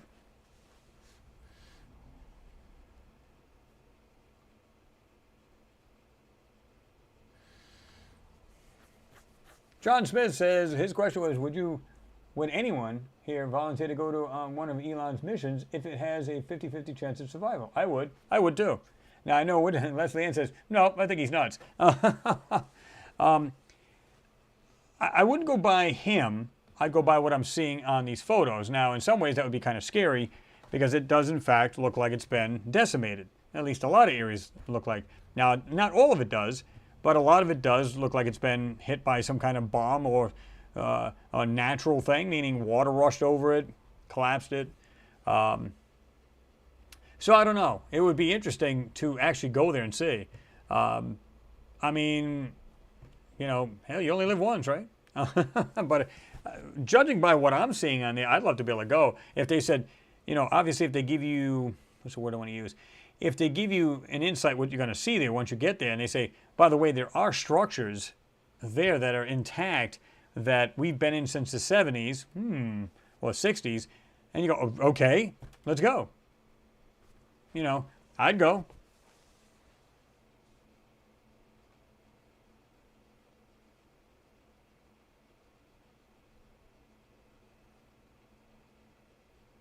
Oops.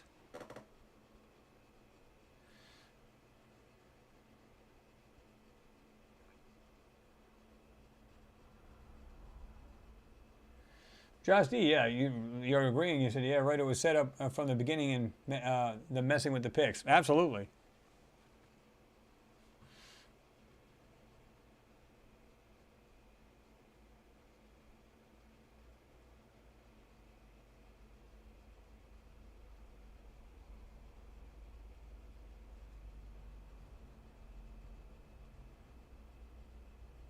Enrico Ness has rocks in their head.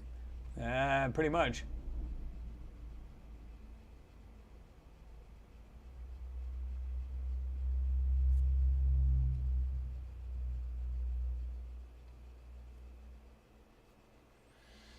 Whitebeard Sky Daddy says, must admit, anything any of you here postulate or hypothesize holds more weight than what those lying experts, NASA and company, have to say. How many lies have they been caught caught up in now? Anyone counting?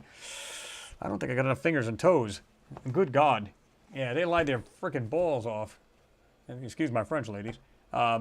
Yeah. So, yeah. I mean, they can continue to lie, but we see the stuff in the photos. I don't need to have them tell them the truth, although I'd love to see that, right?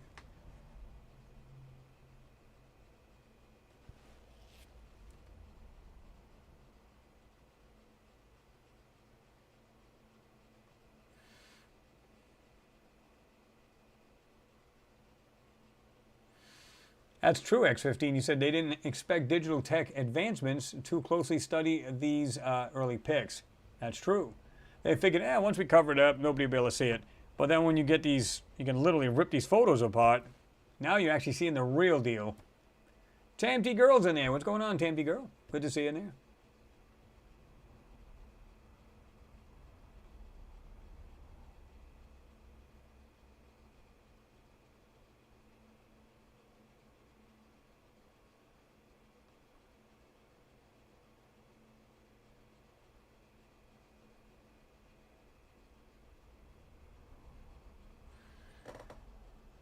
There we go. What's happening? He said, hey, Chris, what's going on? Eric, good to see you in there.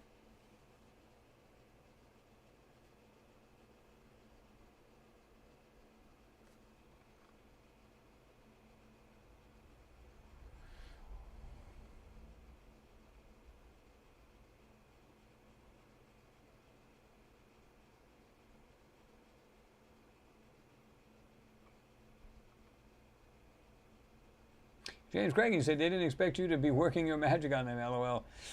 Yeah, I mean, well, it's not just me. I mean, there's a lot of people doing these, right? So, absolutely crazy. That's what we love. Let me show you guys something cool I think a lot of you folks will like. This thing I ran across, and it's really interesting. I don't know if you guys ever heard of Leo Labs, but it basically shows you everything that's literally orbiting the planet right now. I don't care if it's Starlink, you know, Cosmos, meaning Russian satellites, you name it, it's there. Check this out. Downloading orbits. Wham. Now, you have these pink spots. I can go like this and zoom in a little bit. I can go like that. And you can see where they have what they call beams. And you've got these instruments. Get them out. You see the beams right here. And you can see them coming on at different times, scanning the skies. So if they see the satellites here, and they can track their trajectory, I should say, their speed and everything, you can pretty much see how there's like different beams are coming on here and here, like up here, up there in, what do you call it, Alaska? You can see them coming up. You can see them down here, coming from Mexico and coming over here. I mean, it's just absolutely cool. Central America, you can see them coming out of there. Different areas. Now, this is all of the debris. Now, if you were to zoom in, you can still see all your satellites, and then there's just debris. Now, you can go like this, and see how you can, right there? Like if I click on this one, if I can do it, it's not going to let me do it. Okay, so now you can see it right here. It's kind of held in space. Planet's moving, but it tells you right here. It tells you everything you need to know about it. This is SL12RB. Auxiliary motor. Okay, catalog number, it's all cataloged. Rocket body, inclination 67 degrees. It tells you your perigee, your apogee, and your period. So It's really, really interesting. You can check any of these out. See? Just highlight. We can get rid of all of these again. Get rid of the debris. We can see what's really floating around here. Dummy mass. Another rocket right here. All these yellow ones are rockets. Okay, here's one right here. It's Iridium 166. We got other, it says OneWeb.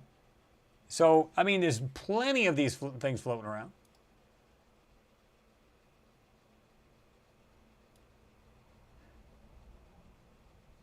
You're going to actually go like this. And again, there's the beams going out. Now, if you zoom into these, guess what these are? That's right, folks, Starlink. You go to these, Starlink as well, see it? And this is 3597, this is 98, and so on and so forth, all the way down. You can tell what every Don one is. Media 2-3, Cosmos 34-1. Really, really cool stuff. And then, of course, you got this other, see, it says Pegasus debris. All these penguins are like a debris type thing. Cosmos 1275 debris. So really, really cool, right?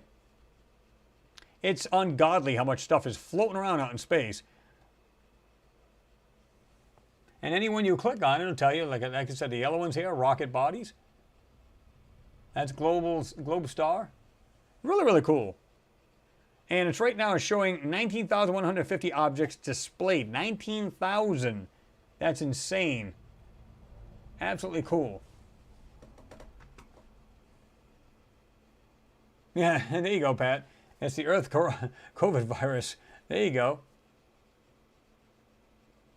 Yeah, John, exactly. Look at all the debris. All I can do is kick it in. I can just tick any box, and we can get rid of the rest of it if we want to. And just get rid of the beams and everything else. But look at it all. At any given time. It's a wonder. Now, don't get me wrong. They're in different altitudes. So, you know, have more inner, lower atmosphere. And some of them are more outer. Like these rocket boosters would probably be more outward instead of inward. So, at any given time, you can bet a lot of the stuff crashes into each other and then falls to Earth. But they're probably so small that there's no way it would just burn up. And some stuff would hit a building or whatever. And it happens all the time. This is Delta 1 debris. Ariane 40 RB, rocket booster. Really, really cool. Get rid of all that. And then you can put the beams on. Make it sound like high beams. And you can see it right here. Like I said, they're tracking them down here. Then you see a couple more kick in. See them? Like I said, they were down right here in Central America. And you see them come up over here in Alaska. It's pretty cool. And you can see where they're going out. They're fanning out as far as basically their radar. I get rid of that so you can see that. But that's really, really cool. And you can see right here, you got this, it says payload all in green. Rocket body is in yellow. Debris is red, and blue is unknown. I don't know how many, yeah, see, there's a couple blue ones right there. It says object B. And they're actually tracking it. It's actually got L1439, whatever. It's just really, really crazy how they can still track the stuff. Look at it. All categorized. Cosmos 1275 debris. NOAA 16 debris. Really, really cool. Pretty much anything you can possibly see is there. And you can actually go to filters. You can do perigee, period, inclination, country of origin. But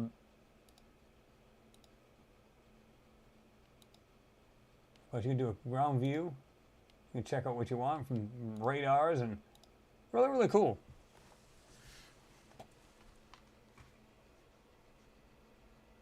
Oops. Hate when this happens.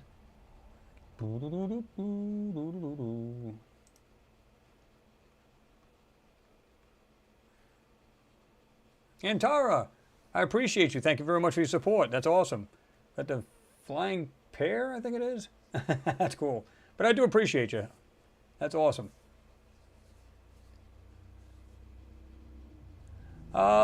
Let's see. Tell me how the ISS isn't knocked out of the sky, Hillbilly Tarzan. Well, again, we're talking about different, orbits. A lot of them are closer to Earth. Some are much further out. And you can see just by looking up here.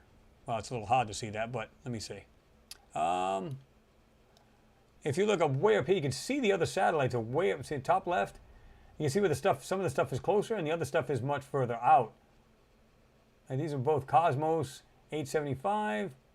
This is Cosmos 2489. Really, really cool. But there's a lot of stuff out there. It's just absolutely bizarre.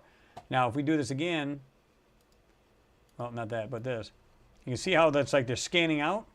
And again, they can calculate speeds and everything else and tell you exactly where this object's going to be next.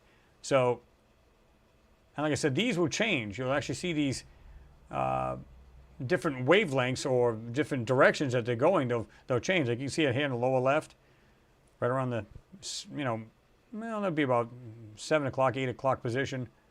And you can see them right here, like I said, up in Alaska. Looks like Mexico somewhere, almost Texas type thing. And of course, we got them fanning out over here as well. Now, you can bet it's around the world, and if it's not, then they really don't need to, in a sense, because like I said, here we go, Australia, New Zealand. And you can see how they come and go, they go on and off. See that? See how it's just like umbrellas the whole area? So there must be a computer that actually literally sees these things. Check this out. This is cool. It's Space B-113. All of these right here is Space B. 119s. So those are another set of links. And you never knew that there was that much crap up there just kind of floating around. But there are. Again, Antara, I do appreciate you. Thank you.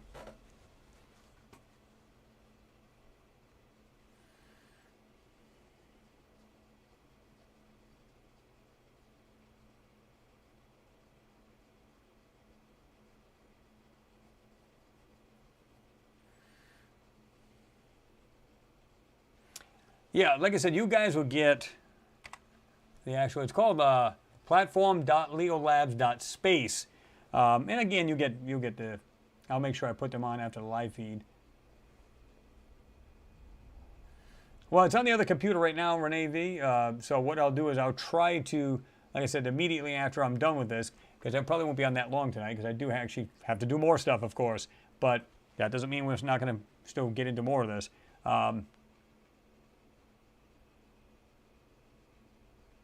Yep. Leo Labs.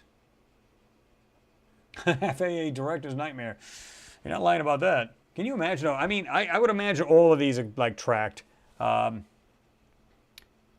at all the Starlinks. Look at them. These are the ones you see in the sky.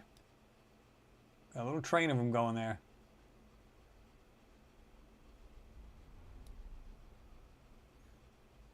That was really, really wild. I was like, oh, that's pretty cool. I gotta definitely show these you guys. Now it's gonna download the orbits again. Make sure it's 100% correct at the time.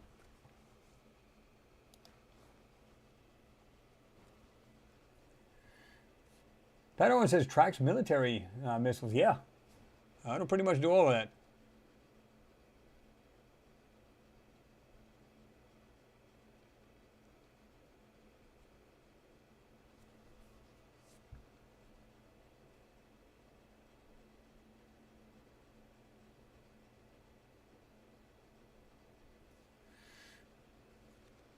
James, thanks again for your support, brother.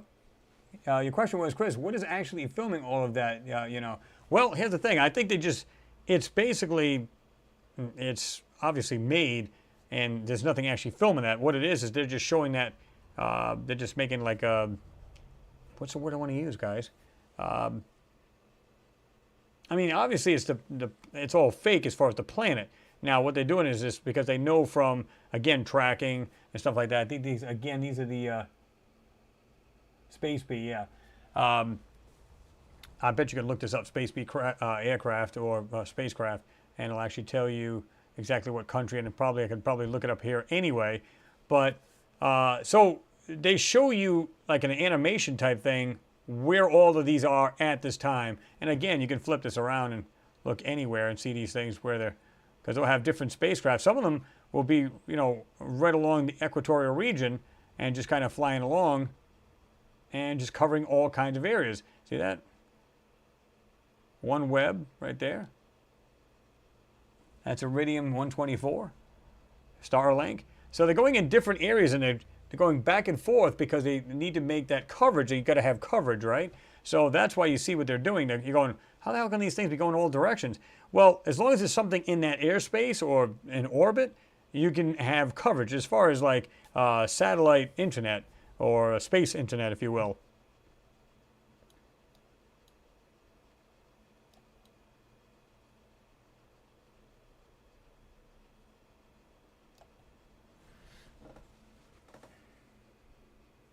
Pat Owens says a supercomputer. You're right about that.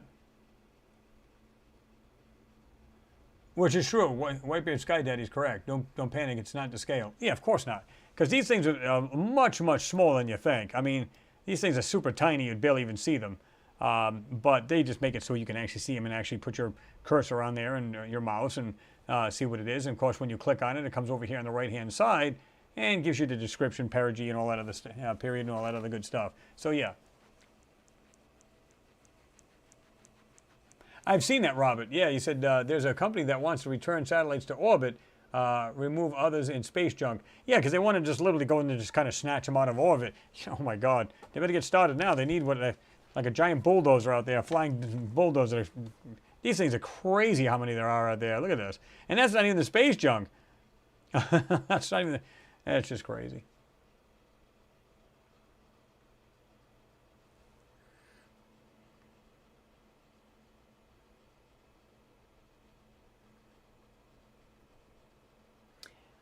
Vaccine Mugs, you say, hey Chris, how do I send you a couple of screenshots of UAPs I recorded? These were 2 feet away, mental. You can always send them to my email. It's marsanomalies@aol.com. Be glad to check them out.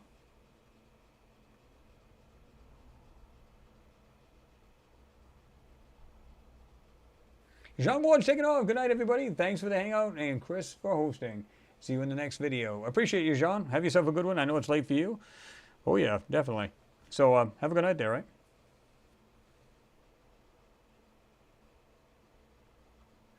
Stormhawk says, the question was, best guess of how many satellites there are? Well, I mean, they're showing 19,150, but that's what they're displaying. I'm trying to remember if it does this. Let me see. No, it doesn't actually show you that.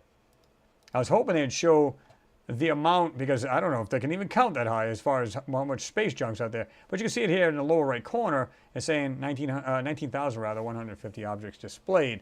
Now, God only knows what spacecraft, space debris. Oh my God.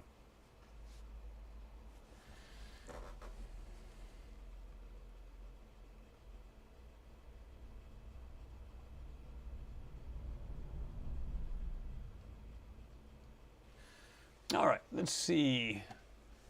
Yeah, there's a couple of things I'll be showing you. This photo here, a little gigapan. Somebody put this in there. I think this was from, let me see. Got a drink of water here.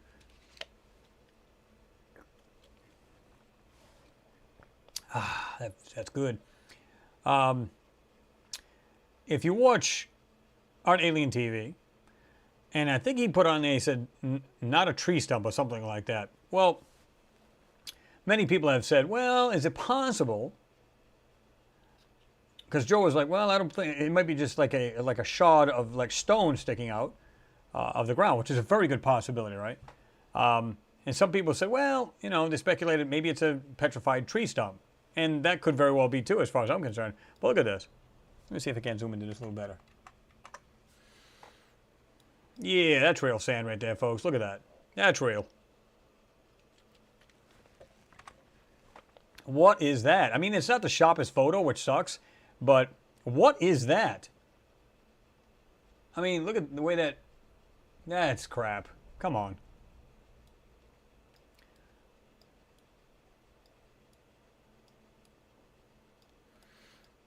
I've did an enhancement. I've done enhancement with this area, and I've said this before. Look at the way this thing slopes up like this hill here, right? Look at the way this right here. Looks like the front of the space shuttle.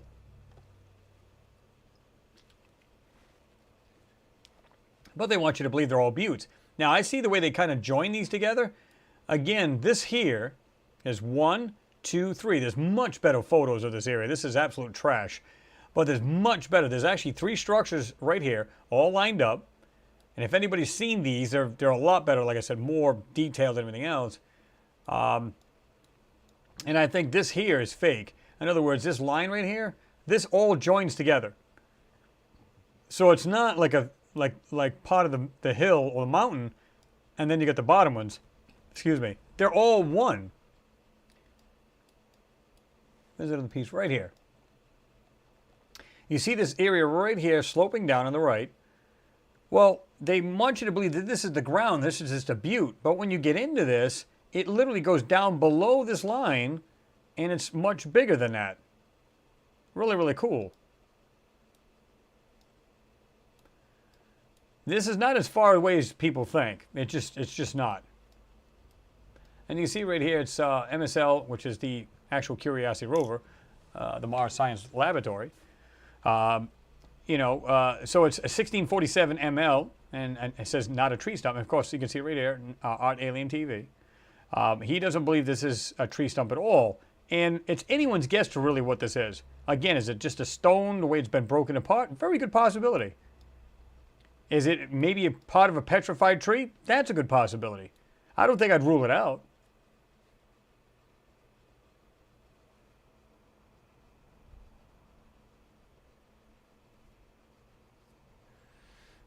Let me see.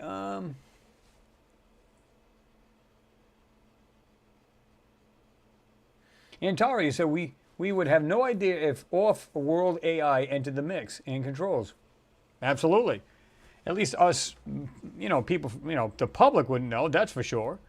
So, like I said, I don't rule anything out. That could be either or. It could be stone or petrified wood. We don't know.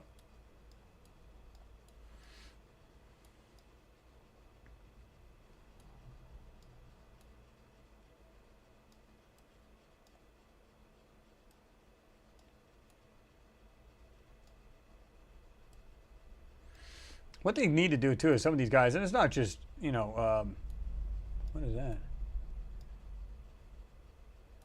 It's not just Joe from Art Alien. Anybody who does these, they need to just kind of clean them up a little bit, put a little sharpness in them, not too much, because what will happen is then you have, the second you zoom in, it just really breaks apart, and it'll be grainy, and we don't want that either. But you still want it a little bit clearer than that, right? Hey, look, a speedboat. There's a windshield, or the windscreen, as they say in the UK. Got the front of the boat right here. Got your bow, you got your, look at this. That's what it looks like. Look at the windshield, the side of it goes down. I'm just kidding. But it kind of looks that way, doesn't it?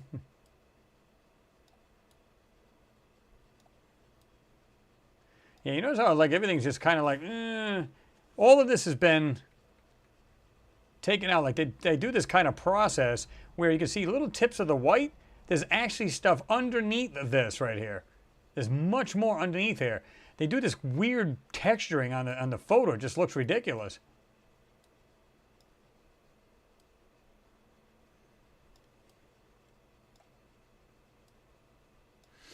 So you would think it would get a little bit clearer or grainier as you zoomed in, because a lot of times when you zoom into a photo, it breaks apart, right?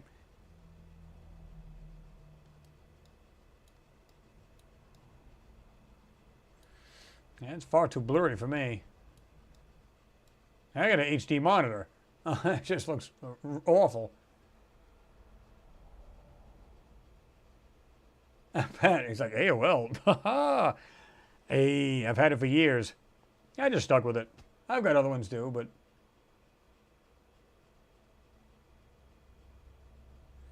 White Bear Sky Daddy, is there intelligent life on Earth?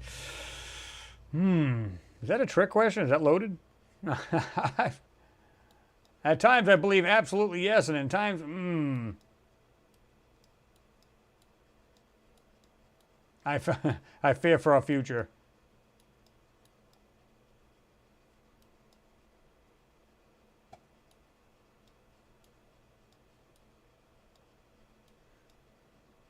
Like you can see this rock, I'll put it right here in the center of the screen, right? You got this darker rock, right? But look right, this white piece right here goes right inside it. You can actually see it going in through the rock? When's the last time they had transparent rocks? I've never seen that before. You can literally see this thing come in. Almost looks like a horseshoe shaped. And comes back out at the bottom of it. How does that make sense? Right there. It's actually going into the rock. And you can see, like I said, it's curved. You guys see that? Pretty cool.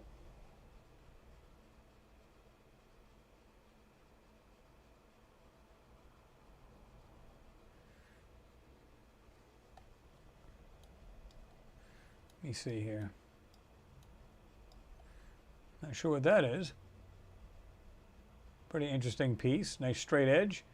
Looks like whatever it is kind of like went into the ground, sank into the left. Whatever that is, but you can see like a straight edge here, a straight edge here. Not sure what to make of that. That is way back here. I'm going to zoom out just a little bit. Right there. See that? You see, where was that thing anyway?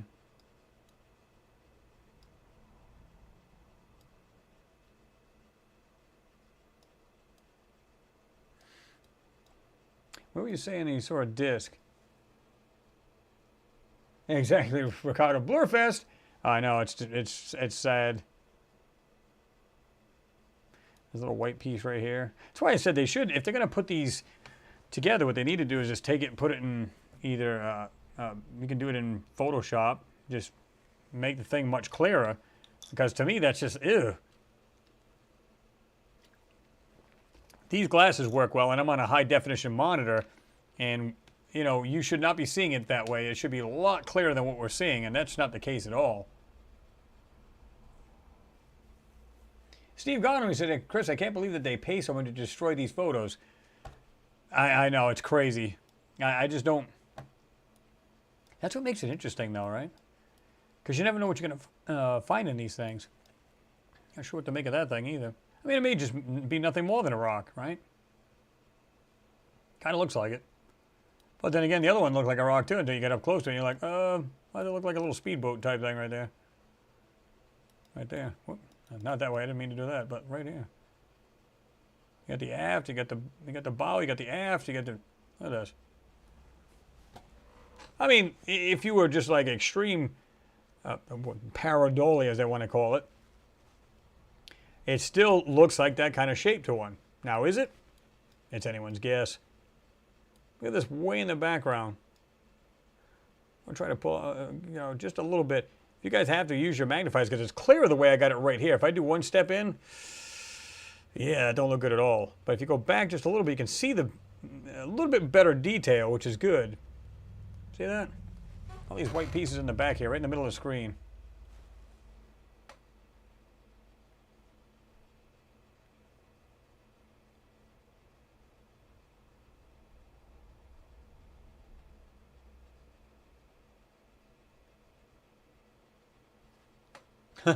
JWST said, even when I was 12, my dad would take my camera away making pics this crappy, and that was in 1969. Well, exactly. Exactly.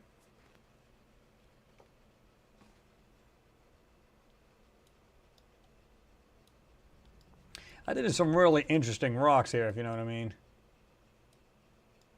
These aren't half bad. They're okay.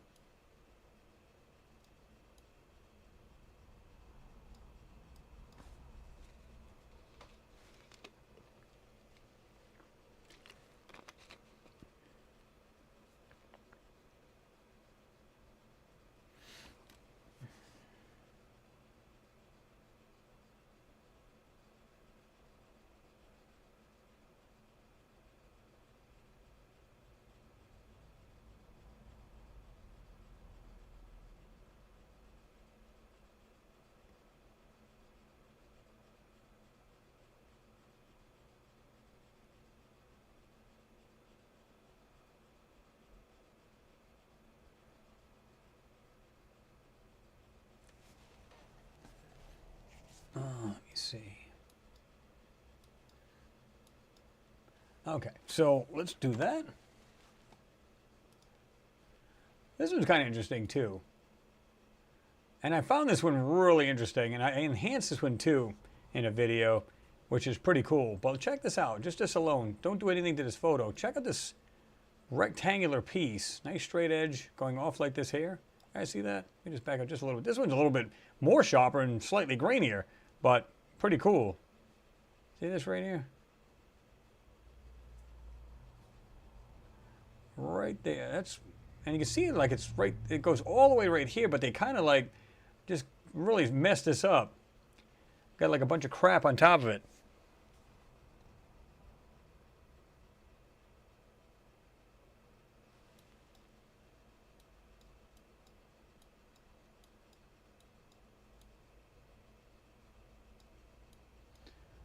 Yeah, there's some, it's almost like it's all completely debris, right? But then when you look at this, you think, oh, it's just nothing more than rocks. But once you get into this more and more, my God, it's absolutely insane. Some of the stuff you can see. Let me see, where's this other part that I saw earlier? This is pretty cool too. Look at this rock sticking right out right here. See that? Actually comes right out. I don't really see the shadow to the longest piece of it though, but I do see under here, this thing's coming straight out of this hillside. You can see the shadow underneath it. Put it right there and smack dab in the middle of the screen. See that?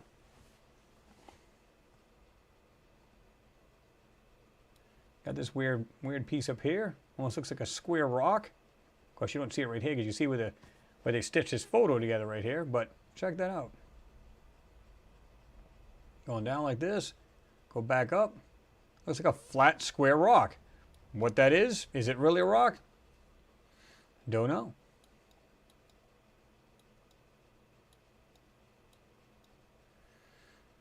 Oh yeah, I can see a lot of lines there, like right here. There's a nice straight up and down line. We got some going horizontal, a couple of them vertical. Oh yeah. You get into this photo, just bring the lines out. Lines tell all. Look, this is kind of weird too. It almost looks like it's a half circle, or is it just straight? It's kind of weird the way the wall of this is right here. It almost looks like it's smaller here and then goes bigger here, like it almost goes around a little bit. Hey, look, a little house right in the middle of it. Got your peak of the roof. What do you guys think of that? People would be like, oh my God. But it kind of does have that peak to it right there. See it? Almost looks like a little mini house. Not saying that's what it is. It just has that weird look to it. Oh, look, they're having a cookout right in front of it. No. But some of the things, yeah, just like this here. Since when do rocks do this? I actually did an area on this. I'm almost positive I did this area where you can see these weird things sticking out of these rocks right here on the left. I'll put it right in the middle of the screen, right there. Look at the shape of these things. Really? Look at this. No way. You can literally see something right here. A little bit of white right here, a little bit of white right here. It's like they just went over. So whatever this thing is probably is actually shaped that way, but they just put this kind of texture over it to make it look like rocks. Look at this wall right here, this supposed wall. Look carefully. There's little pieces of white right here. Right here, on the top of it. Right here, and just a, well, it's just inside this right here. And it's got another white piece right here.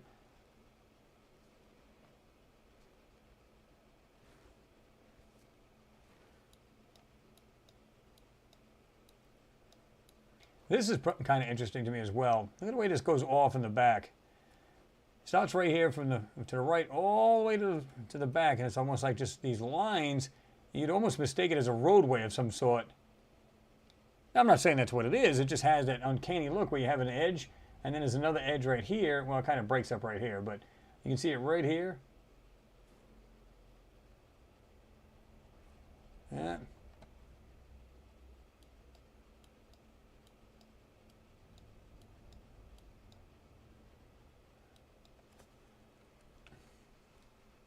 I gotta write this real quick. Hold on.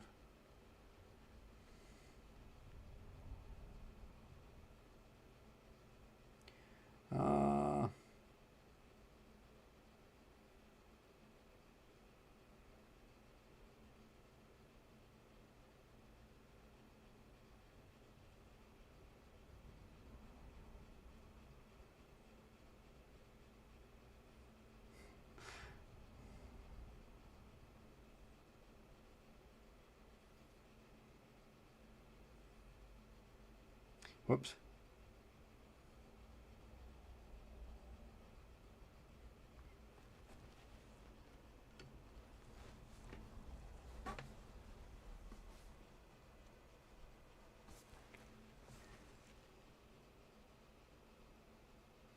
Good God, I wish this thing would type right. Why does it keep doing that?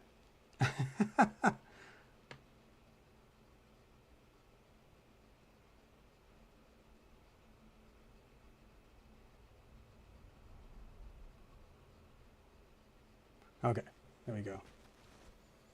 All right. Sorry about that, guys. This is pretty cool, too. I saw this earlier. Check this out, this thing coming out of the ground right here in the middle.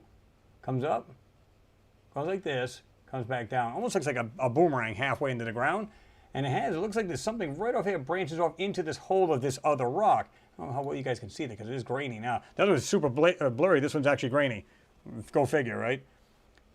Right there, see it? Got a little piece that looks like it's going off into this area here. And it looks like it's, like I said, it looks like a half boomerang stuck in the ground.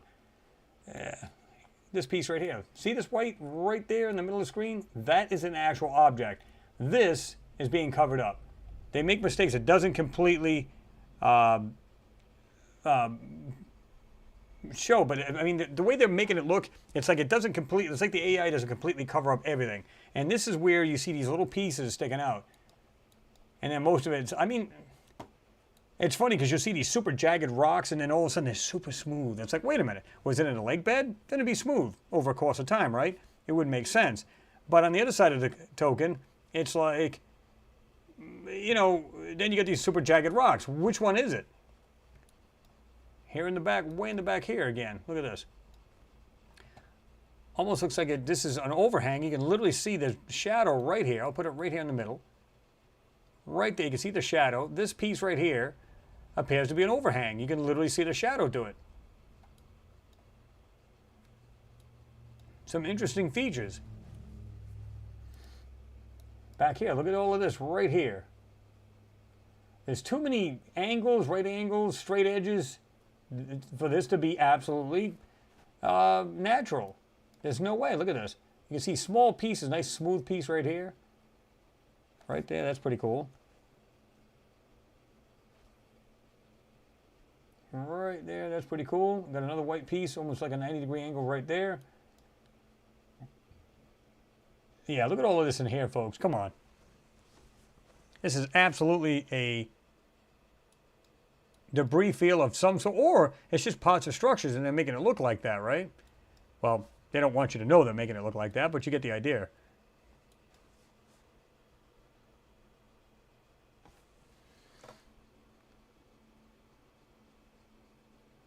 Cloakstorm says, perfect slabs. Yeah.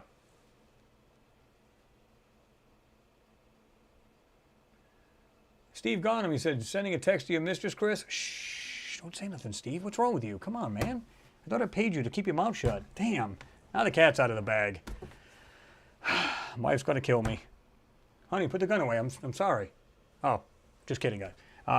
No, they were saying, my family was saying something funny on here, and I had to jump in there. It was just pretty funny. Oh, that's pretty funny. Renee Cruz, you said it is mysterious, Chris. Yeah, I mean, just some of the things in here just don't make any sense at all. Does not. Right here, you got this edge right here. You can see how they're overhanging into this area down here. And you notice how it goes around like in a circle type thing, right? It just happens to have, it may be just a older crater type thing, right?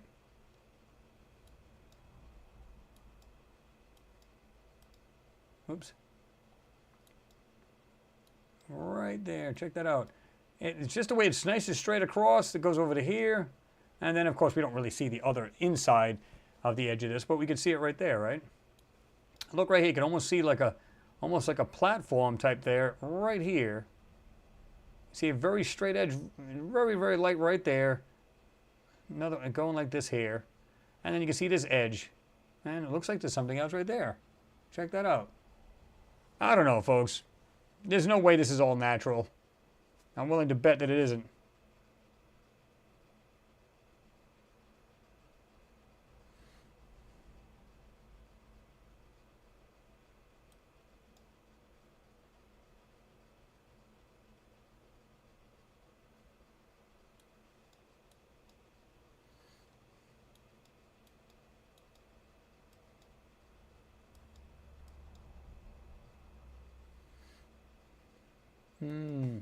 Yeah, see right here. Look at this right here. Interesting shape. Right there.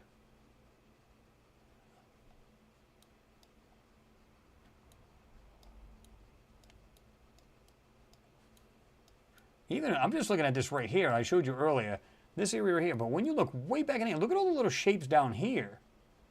Just behind it. See that? You can see it just kind of like fades off right here, but all of this area.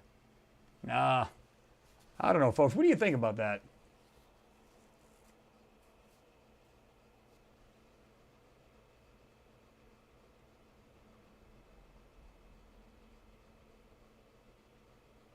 James Craig, Chris, that blur is as fake as Trump's suntan. No, come on now.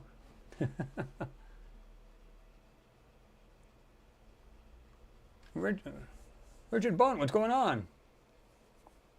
He said, what's the deepest crater on what planet? Or did you mean to put that planet?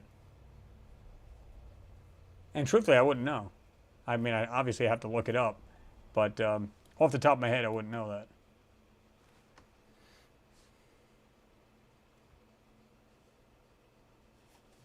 I'm seeing some parts that were... Paul says, I'm seeing some parts that were... someone has just painted over. Yes, absolutely. You can see that. The way they kind of go into another piece, or the sand's blended in weird. It's just...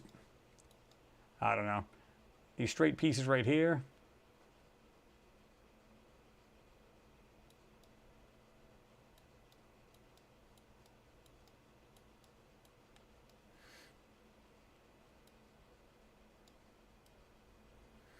Look at this flat pot up here on the top of this so-called hill. Look at this.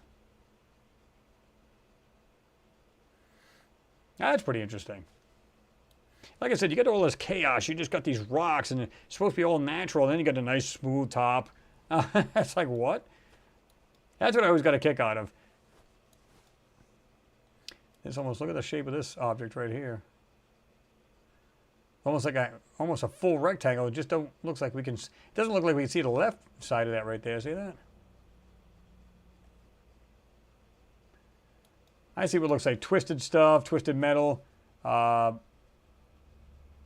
It's just really, really crazy.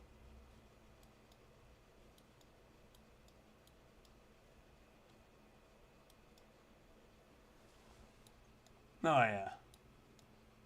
Even some of these things right here. Right in the middle of the screen. Just like I said, that weird, almost boomerang looking object.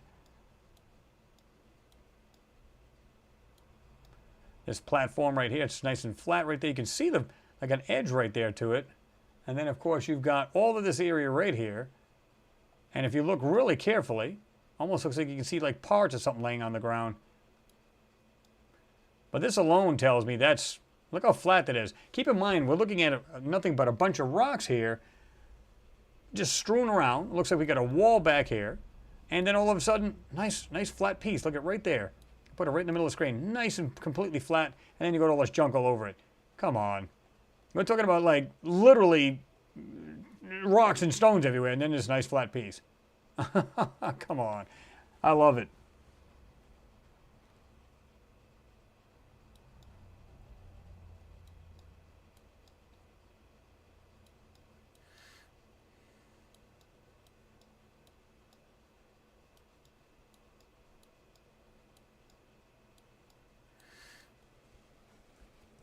I'm trying to find these smaller objects. That's what I find interesting right here. Like you can see something right here. There's some weird shapes in there. Right there. I don't want to get too close because look how grainy it gets. It just looks really bad. So I'm trying to get out a little bit, zoom out, and see what we can find in here. I guarantee you put a burn tool over this stuff, you'll find some amazing stuff. Almost guarantee it.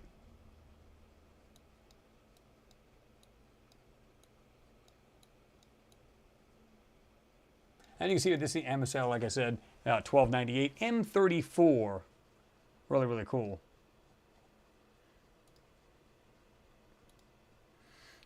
This is another cool one. Somebody had put this on Facebook, and they were showing this here. See if I can find it again. Probably won't be able to, but look how fascinating some of this stuff is up here. funny thing about it is, look at this rock right here. Put it right in the middle of the screen. Look at this white edge. Looks like it's got a nice smooth radius to it, like it goes down like this. There is something right here. This is all machine parts or something right here. Look at this rock, so-called rock right here. You've got white on this side, and just a peak of white right there, just right there sticking out. See it? How about this right here? Almost looks like a chain link just wrapped around something. See that right there? Put it right in the middle of the screen. Got something that looks like it comes up and out, and you've got something that looks like some kind of loop around it, and then dropping down. See that? Right there. I'm just going to go around it with the cursor.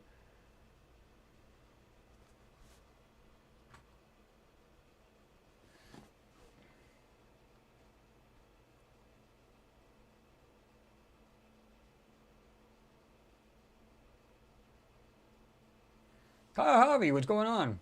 I like you put a here, not beer, stupid talk to text. Yeah, I know, I just had that same problem. I was just texting real quick, and it was just weird because it was like I was trying to say something. It's like, no, that's what I'm trying to say. Where is that piece that they were talking about? This is pretty cool. Right there. Check this out. You guys think of that? Now, I'm not sure what that is, but they was calling it like a structure type thing. Now, just a little subtle things you got to look at. Just to the right of this, you can see it looks like it's got rectangular openings. Almost looks like windows in a structure, right? But check this out. Go to the right of it, right here. We'll put this in the center of the screen. Check out this piece right here. You can see it looks like it's rectangular, but check out this slot. And then it opens up right here, rounded, right there. And look at this piece going like this. From the very top of the so-called hill, comes down, straight down, and then angles to the left and down. And then it goes into this piece. I was just saying how it's got a slot, almost looks like a keyhole upside down. So if you were to turn the thing upside down, it looks like a keyhole. Just subtle little things, folks, that are just there in this photo. Or this gigapan, because it's more than just a photo. Look at all this right here. You should not see things that look like pieces of straight metal or curved metal or whatever it is. You should not see that. Should be just totally rocks. Look at this right here. Speaking of these stones, rectangular on this end, pretty thick stones.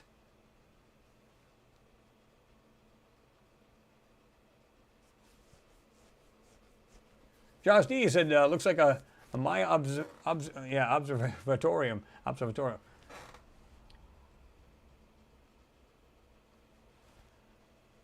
Again, we're looking at stones here. Check this out. It looks like something's busted up in pieces all over the place. I think this may actually be a structure. The difference is it's probably white in color. Probably fanciful, you know, details on it and everything else, and what's the best way to take it out? It works perfect.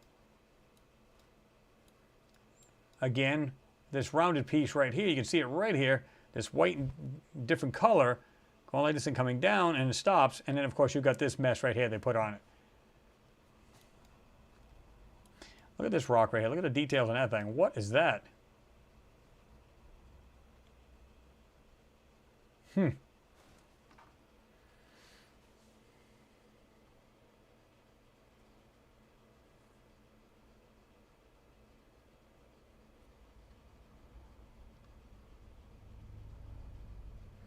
That's the end. You said, no, it's engineering parts and blown apart.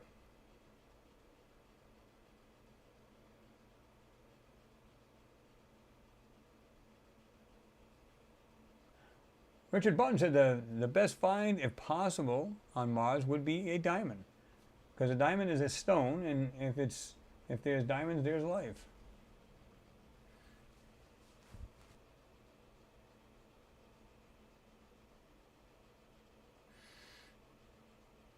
That's an interesting theory. Look at this. I think the giant scar on Mars is a giant laser beam scar. Some say it's like static, like it was done from another planet. And of course, it's like a plasma kind of lightning bolt hit it and caused all that. I don't know whether, because I mean, I know there's a channel that does that and simulates it, but just because you can simulate it, like I said before, doesn't mean that's the cause. Although it may be the best logical thing for it. I don't know. Check this out right here in the middle of the screen. What is that? Look at the shapes of these lighter grayish, bluish objects right here. What is going on there? Look at this rectangular piece right here. Look at this. What I find amusing is a lot of people look at these gigapans and say, oh, they'll see this one weird shaped rock and go, that's it. Oh my God, Eureka. No, take a look at the other stuff right here. Again, this looks like this weird teardrop shaped piece. Something coming out of the center of it. We have this piece right here. It's got this nice curve right there. And again, we have this up here.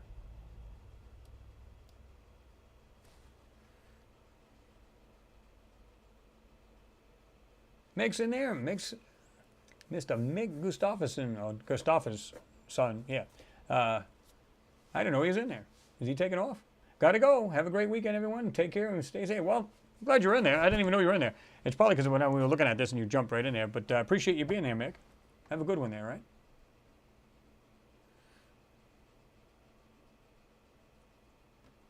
Mariana, what's going on? Rapan, what's happening? Good to see you in there.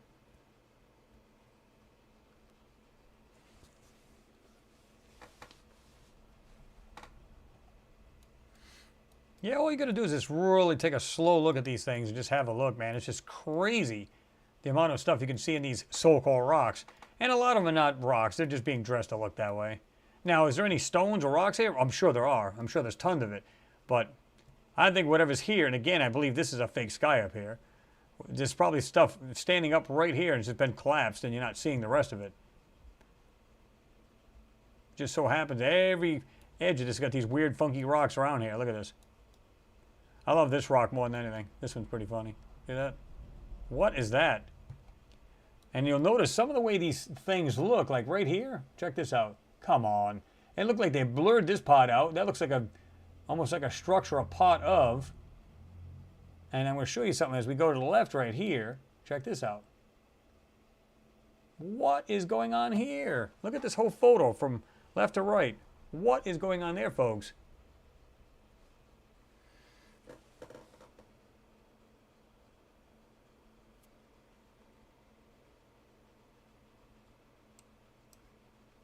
John Schaub, said, Chris, these are stills. What happens when you take a photo in a few minutes and see what moved? Yeah, exactly. You'd have to see the before and after photos to see, you know, if there's any changes. But I mean, obviously there's going to be a little bit different because if it, you know, obviously the Curiosity moves, then you're going to have to see a different angle and you see a different piece. This right here alone, folks, right here, this goldish piece, right there, I'm sold. Come on. I'm sold right there. We don't need to see any more. I'm done. Life on the planet. Was life. Is life. Whatever. Look at this. Nice straight piece going across. They blurred it out. Made it look like it's absolutely nothing. When I'm not even sure what to make of this right here. What is this right here? That's a natural rock? No, I don't think so. Like I said, just this area alone, done. I mean, it's that easy.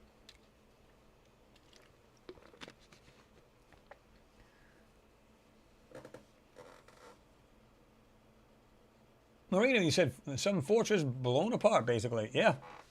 Yep. I mean, what is this mess right here? It's like they try to cover something up to make it look like a rock, but it's so distorted you can't even make it out. Even this rock right here, put it right in the center of the screen. Look at this. Look at the features on this. This comes out nice and smooth, nice smooth angle right here. Made it look like it was rectangular, but look at how it raises up right here. It's nice and flat, it comes up, and it goes around. Looks like it's got a U shape. And back down again. Check that out. So I said, from a distance, oh, just stones, man. Ain't nothing there. Come on now. Until you get into these photos. Look at this right here at the base of this rock. It's like the same colors, like the orangey, kind of yellowish, goldish, and then you got all of these little patterns or whatever they are just under this wannabe stone or whatever that's supposed to be. Everybody must get stoned. Right here. Check this out. I see debris field. I don't see just rocks. I don't see it. We've trained our eyes long enough to know that this is a bunch of crap. They're just lying to the people. And just some of the little subtle things you see, you don't need to see the whole picture as a structure, although we'd love to. Check this out. More white pieces sticking out of this. You can see how they painted over that. And you can see how they airbrushed or CGI'd over that. Whoops, let's do it this way.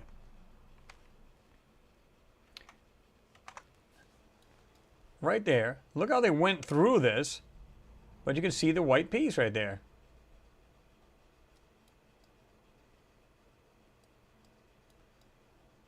It's just some of the shapes and some of the features in these rocks. Come on. Love it. Absolutely love it. Look at this. Giant stone snake sticking out of there. Oh, truthfully, I don't know what that is, but check that out. It's like they try to put some fuzz on it to get rid of it, but you can actually see that thing's pretty solid. Like almost like a black type thing, and they kind of went over it, kind of just trying to blend it in so it's not defined and you can't see that.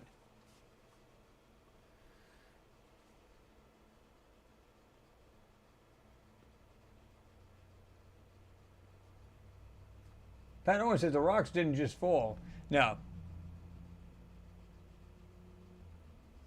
there you go, Intara. Mount Rushmore in 20 centuries. Kyle, thank you very much for your support, sir. As always a supporter of the channel. I do appreciate you, brother. Said, they lied because they do not want to induce a panic like 1936, or was it 39? I don't know. That was a good question. When you're talking like War of the Worlds or any of that sort, right? People panicked, went crazy, jumping out of windows, killing themselves. Oh my God, we're being attacked. We're all going to be killed off. Yeah, so kill yourself. That's the answer. I'd rather hide in the sewer than kill myself. Look at this right here. Look at the shape of this right here in the middle of the screen. Right there. I'm just going to back up just a hair bit. Check that out. The rock behind it, the bigger rock. Come on. It doesn't look like any rocks you would see anywhere. People go, well, it's Mars. You don't get it. Well, no, I do get it. And if it's a lot like Earth, or was a lot like Earth, then it was water, weathered, or air weathered. Either way, it somehow should look very similar to what we have here on Earth. Now we can also go with, well, you have, well, they'll put it millions upon millions of years of erosion, so they're going to have funkier shapes. Now, come on, even if we were to say, okay, if you were to take a rock, let's say a really, really jagged rock, sandblasted it, you could almost get all the corners off of it, right? Pretty much. You'd get all the corners and just blast them off. It would almost look all rounded being beat like that, and sand beaten for how many years? There's no way it should look like that. Ricardo, thank you very much for your support, sir. Always appreciate you.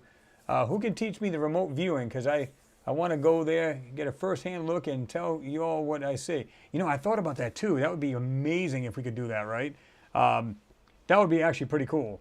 To literally just come out, and just go check it out and see what's really there. That would be interesting. I know there's actually, well, there's books, but I think there's also videos on there too, like to learn how to do that. Pretty interesting on YouTube. I think you can even find them. I need to do that sometime. That would be really, really cool. Can you imagine being there? And, I've seen so many of these photos that I actually dreamt about a lot of stuff about Mars and what it might have once looked like. And it's just, like I said, just this alone, we could put it to rest. Intelligent life on this planet. Just this gold piece alone hanging off this so-called rock. And it's not a rock. You can see the way that comes into this thing. Look at this. Straight line. Nice curved piece. A white curved piece just underneath it. And then you got this kind of weird rectangular object hanging off the bottom of this. I don't know if this on the right-hand side on the bottom goes off into this darkness. And we have what looks like a slot on this side. We have a slot that looks like on this side. What are we seeing here? And it looks like twisted metal and stuff that's been disguised as, to look like rocks.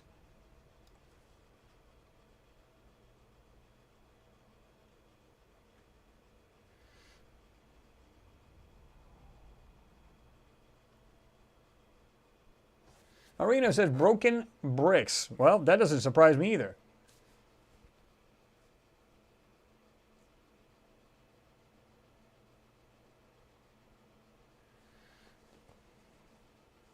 Look at this, says, I don't have faith in NASA to get us to Mars before China or do it right.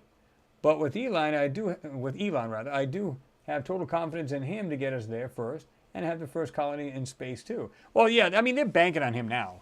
He's basically subcontracted to do it, and of course, they're there for the ride, and they're working together to do this. And it makes perfect sense. I would, because this man comes up with a reusable rocket, comes back down. How many billions are they saving just by doing that? So by doing that, just having a reusable rocket, it helps out greatly, right? So that's the key. That's what they need to do.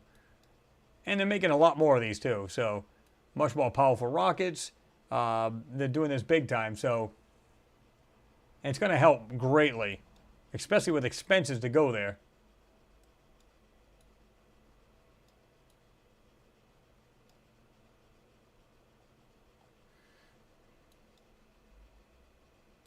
Oh, I love it. Just like I said, just these objects on the hillside, it just screams intelligently made.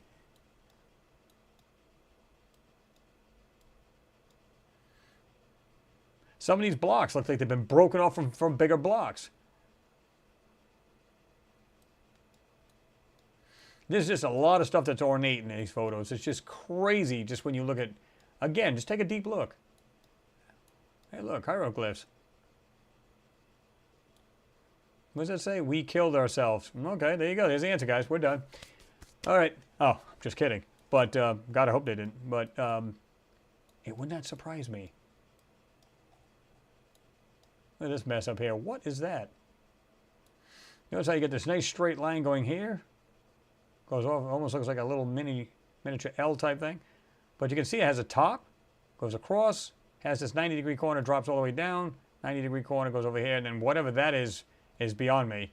All those different colors and shapes. Now, these are not hills, these are not rocks by any stretch. Looks that way.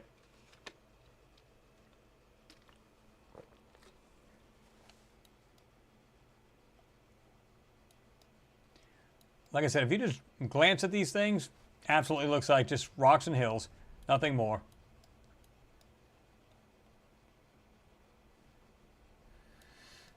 Nice white piece coming right out of this, straight down.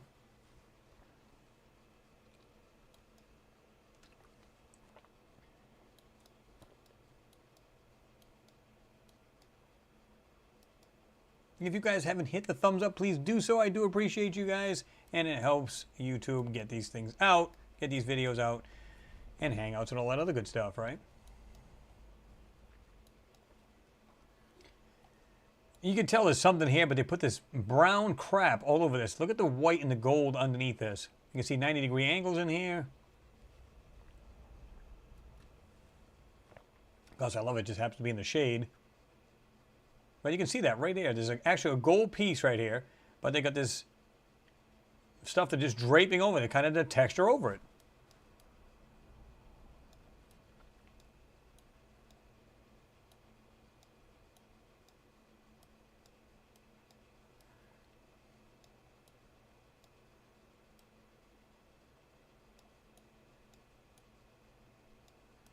Oh, yeah. Gotta love it. I just don't know too many rocks you can see like that. It does that.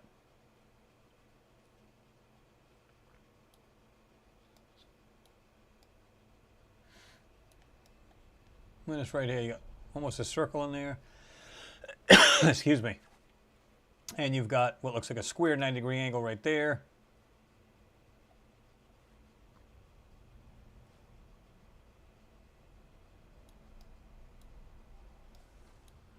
Wow, I mean, I haven't even looked this over, man. You can just see some crazy things in here. And this object right here. Kind of weird looking piece. Might be just a bunch of rocks kind of clumped together and having that weird shape, but whatever that is.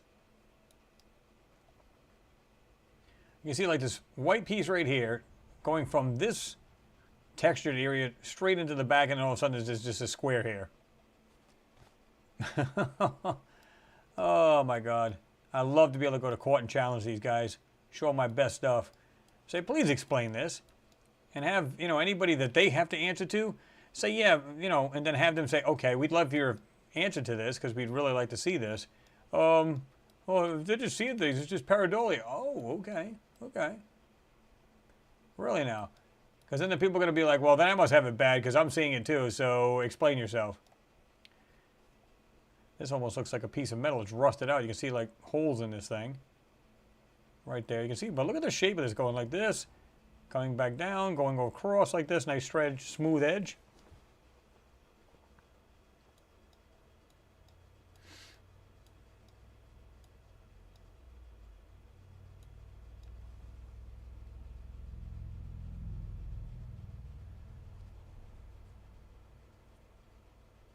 Richard Bunn, you said Mars had everything on it.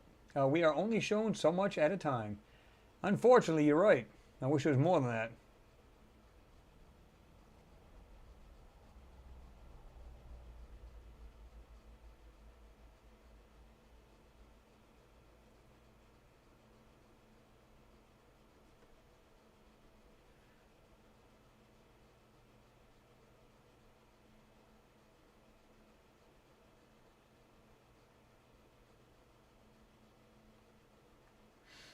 Kyle, you said our taxes pay NASA to look for something out there when it's already here. So it's so stupid. And yeah. Oh, Pat, you seen it too? You said I saw a Dollar General. There you go. Man, I thought I saw that.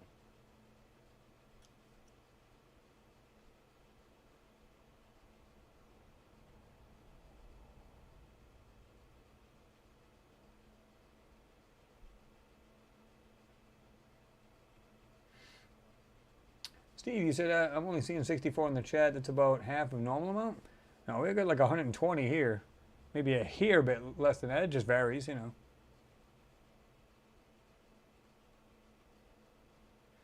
Yep, exactly, Kyle. Thanks again, brother, for your support. He said, yeah, they'll blame the picture on swamp gas. That's what it is. Of course it is. I don't know why there's like higher-ups that don't question these people. Because anybody who really takes the time to study these photos can see right through them. I mean, literally. You can figure this stuff right out. That's a nice jagged piece sticking right out of the ground right there, guys. What do you think of that?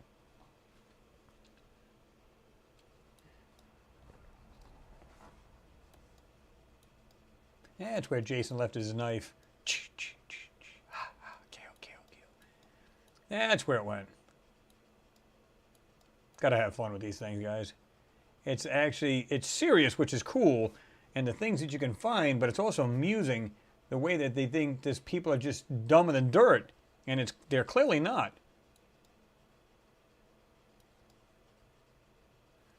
You see down here. Oh yeah, look at this rock. Again, little piece of white right there, and then the rest of it's actually covered up. Look at the shape of these things.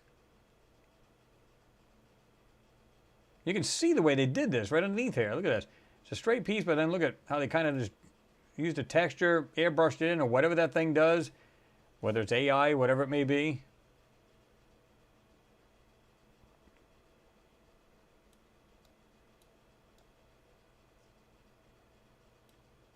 There you go. Look at this.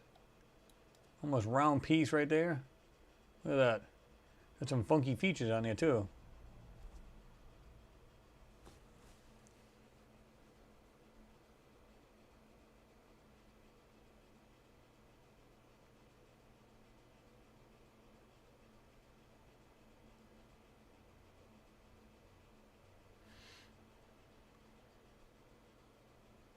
Steve Gardner said, could you do a video on this, please, Chris? Let me see something here. Let me just back out here just a little bit. I've seen this before. This is a joke. But yeah, I actually do enhance some of this.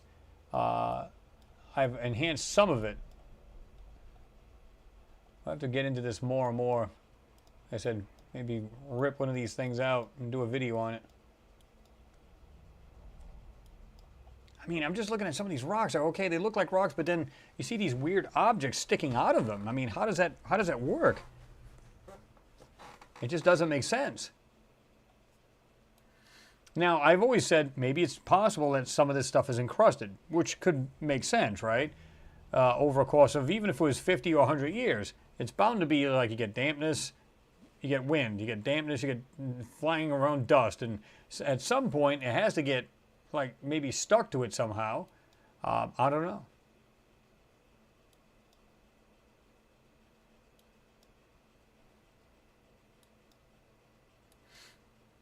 Pretty cool regardless, right? And this is, of course, this is He said, mass game view, and this is by Will from What's Up in the Sky. Get back out of that a little bit.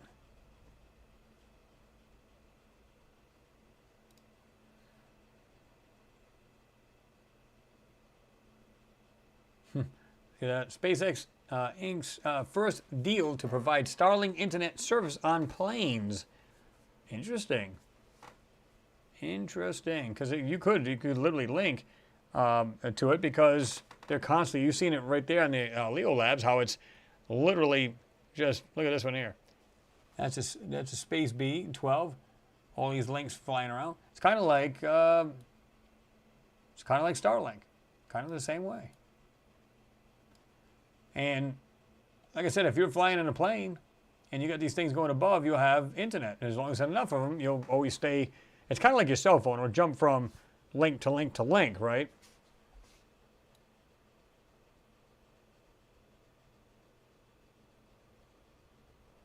Look at that. Oh, went a little too far in, but check these out. On the very right, all the Starlinks. See right there? Big groove from right here on the right. Oh, yeah. I think it's pretty cool.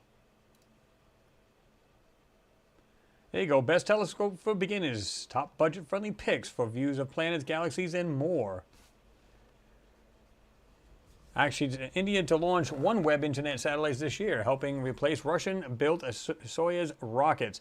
Well, the other thing is, too, it's like there's OneWeb satellites out there already, right? Astronauts' new Earth views. Fabrics line is patterned off planet photos from space. Interesting.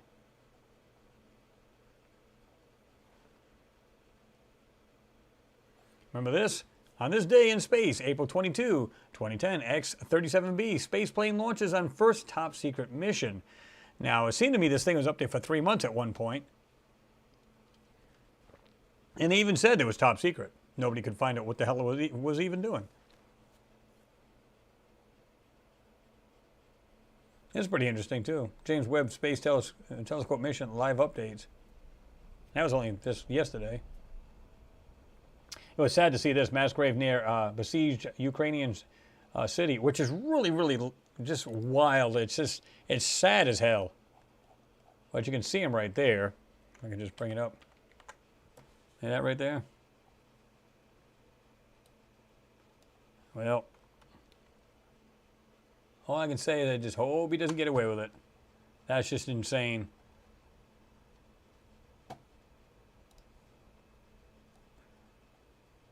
And of course, the large Hadron, I should say, collider, is about to turn back on after a 3-year hiatus.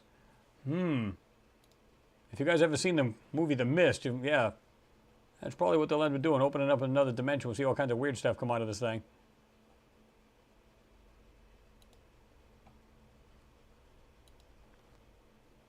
Jesus, really? 264p? What are you kidding me?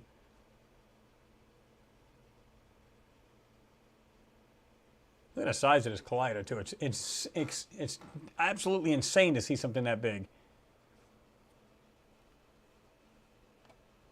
The data had to be collected. The beams have particles and they are colliding, and we detect the products of these collisions in the different subdetectors that form a CMS. So it means that since the collision takes place until all the signature is recorded in a tape, this is the process of data taking. When the collisions take place, we need to have a very fast system that decides whether this collision is interesting or not. These data have then to be reconstructed using complex algorithms and the massive computing power of the grid. The data that we actually collect from the detector is raw data, which is just millions of voltage readings from all the different parts of the detector at the time that we had a collision. And so what we want in the physics analysis is more the reconstructed particles, so the energies and directions of the particles coming out of the collision. Either way, that thing is from this raw data how big this thing is. And, you know, weren't they saying before at one time that this thing was, they literally had to like have a power plant just to power this thing up? It was insane. And of course, they're talking about COVID here. You can see, although the shutdown was planned, The LHC did also run into delays due to ongoing COVID-19 pandemic. Nevertheless, the teams at CERN were able to make a number of updates and improvements to the particle accelerator to support new next-generation science during the scheduled shutdown. Yeah, we're just going to like rip a hole in a couple of these, you know, dimensions, and don't worry about it. You might see mosquitoes the size of your head flying around later.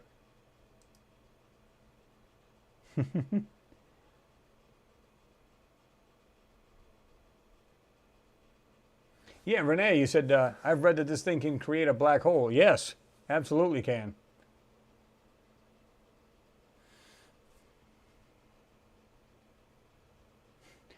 I like that, John Shop. Why? I asked the same question. But it's like, you know, oh, we found the God particle and all this other stuff. It's like, oh my God, when do you stop? I mean, I understand it's for research and everything else. I get it. But the sun burps out a flare in a stellar new photo. Oh, yeah. I let that one out earlier. Oh. Our solar neighbor has been zinging outbursts like this all week. The sun is a beehive of flaring activity in a stunning new photo from a NASA spacecraft. NASA's Solar Dynamics Observatory caught the sun in action as it flung out a moderate-sized flare into space on Wednesday, April 20th. The flare was just one of dozens of plasma projectiles that the sun generated in just a few hours. Oh, yeah.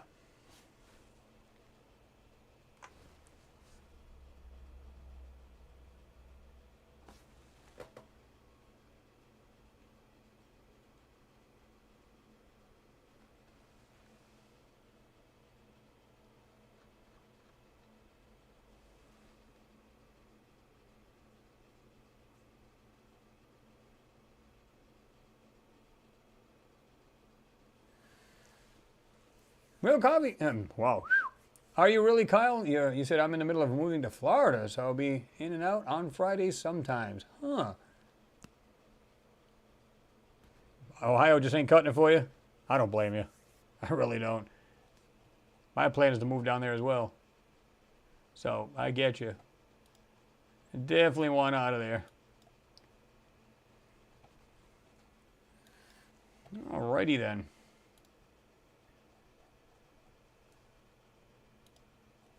What was that?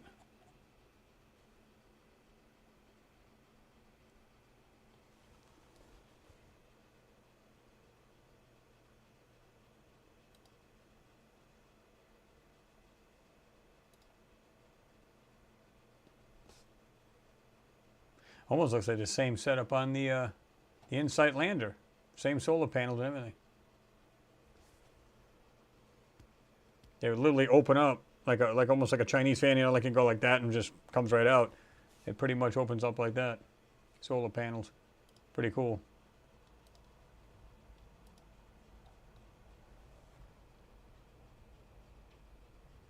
Mars leaks. The sun is just pareidolia. Yeah, it's not really there. Come on, guys.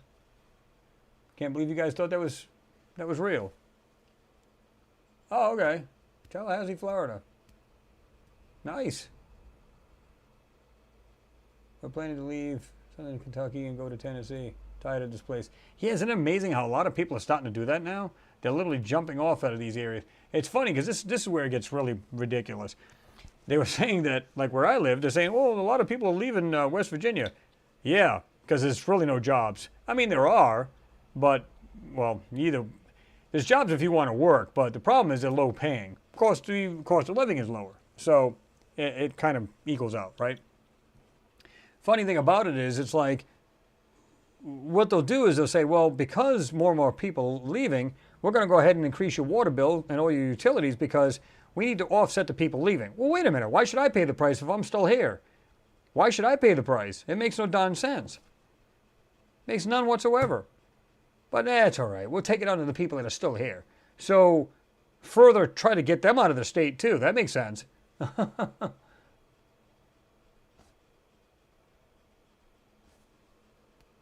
It's still alive and well here in Hillbilly Tarzan. We're still, it's still alive and well at the moment. But they're trying to do the same thing. They've got like renewable energy. They got windmill, solar fields, and everything else. But again, they want to increase the electric bill by 18%. So you're saying, okay, so if I watch what I do, try to keep your bills down, I'm still going to get the shaft. Awesome. So you can't win. They got you right by the nads. And it's ridiculous. It really is. Like I said before, when I got a hybrid car and I got a fully electric. Oh, wait a minute. It's like $50 to register a car here. Wait a minute. No, yours, because you got a hybrid, it's $150. Oh, and because you're not paying much taxes, that's the reason why. They told me right out. Because you're not paying much gas taxes, so we're going to charge you $150 as opposed to $50. Oh, wait a minute. You have a fully electric car? You're not using any gas. That's $200 every time you register your car. Nice. So now you're being punished for, not polluting the skies or just wasting more gas. I think they should get away from just fuels alone, period.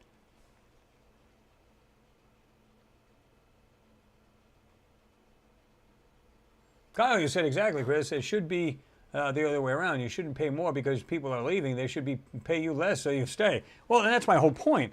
It's like, well, it should make you pay less. So, yeah, that's what I'm saying. It's like, so I'm being punished. People are being punished for that.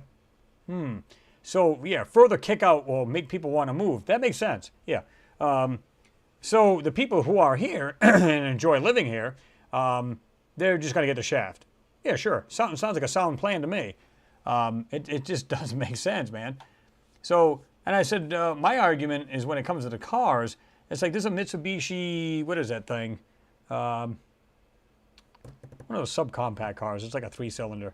That damn thing on the highway will get 47 miles to the gallon. Are you going to hit them with higher registration fees too? I mean, he's not paying much on gas, so isn't he in the same boat as me? Nah. We just want to go after the technology. We don't care about the cars, the regular combustion engine. I'm thinking to myself, that's just lame as hell. It just doesn't make sense. But that's just the way they are. That's just the way they do people. And I don't think it's right. And, like I said, I want to find out who actually came up with that law, and I want to present him with that and say, okay, so all of these cars that are out there getting 47, 45 miles to the gallon, maybe we should tax them too. Oh, no, we can't do that. No, we should do that. Because it's not right. If they're paying less at the gas pump, they're paying less gas taxes, right? Why is it fair? Doesn't make any sense. Phil C., thanks. Appreciate you being here and appreciate your support, brother. He said, just arrived, Chris. I have no idea what's going on. Work blows, but it's better than unemployment. Love you. Show us more, brother. Yeah, I mean, unfortunately, we're actually on our way out. We're actually going to just close this down now. It's been 3 hours. Yeah, it's been about 3 hours, maybe just shy of it. But only because I haven't even eaten. I literally came from work straight here, and I said, I want to fire this thing up. I need to talk to these guys. It's been a while since I've been able to interact with you fine folks, and I just, Mitsubishi Mirage, thank you. My wife just actually texted me and said that. But the little Mirage, it's literally 3- and 4-cylinder cars. They get 47 miles to the gallon. Are you insane? So anyway, you get the idea. But yeah, I was just ready to jump off this, Phil. But I'm glad you got here, and I do appreciate the support, as you always do with the channel, and all of you fine folks that do. Much appreciated. And like I said, it's like I said, I'm not going to leave you guys hanging. I want to let you know what's going on. Whether it gets to the point where it's more hours and can't knock these videos out, but I'll at least try to do the live feeds. But I want to still do these videos. So I'll keep you guys, I'll let you know what's going on in the community page. Let you guys know what's going on. I didn't do it this time because I just wanted to just jump on. And I didn't have the time to say, hey, by the way, I'll be on live today. And so I just popped in there. I said, hopefully people will show up. And you guys did. You fine folks did. And I do appreciate you all. Again, all the support is great. You guys are awesome. And like I said, we're going to do our best to, like I said, we'll just let me figure out the schedule. And I'm gonna go from there. So you may not see anything right away. But, like I said, I'll keep you guys abreast of what's going on anyway. Either way, right? But anyway, so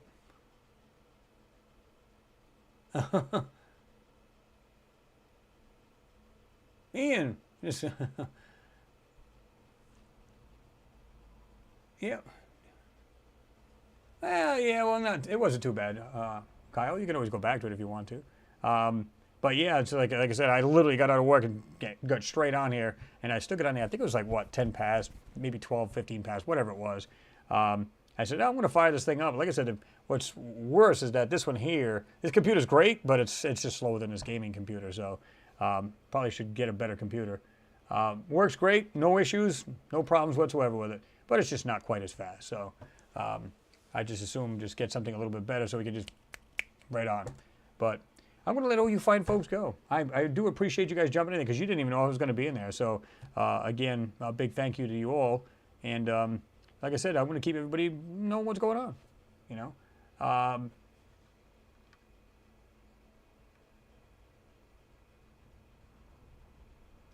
Phil C says, last chance, hit like, please. I appreciate you guys. And again, thanks to you again, James Gregg, and I appreciate you. You said, Chris, I'm sure I am speaking for everyone tonight when I say that we are delighted to see you here tonight and looking forward to coming vids, etc. Yeah, I appreciate that. I really do, James and everybody else out there. Because like I said, I just miss being able to do these. And it's like,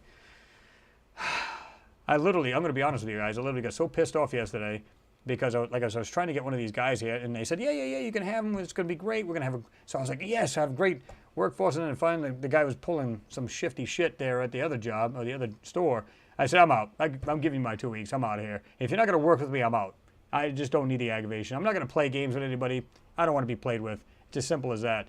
So, you know, the owner actually came down to the manager and said, no, I don't want to see him quit. I don't want to see him quit. You know, what's going on? If he has to, he can go back to the other store and everything else. I'm like, bro, you know, I'm not going to play games.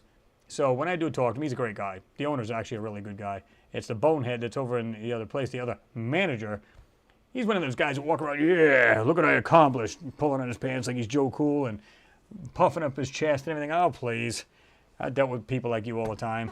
Not even worried in the least bit. Not even intimidated. So, you know, like I said, it's all good, though.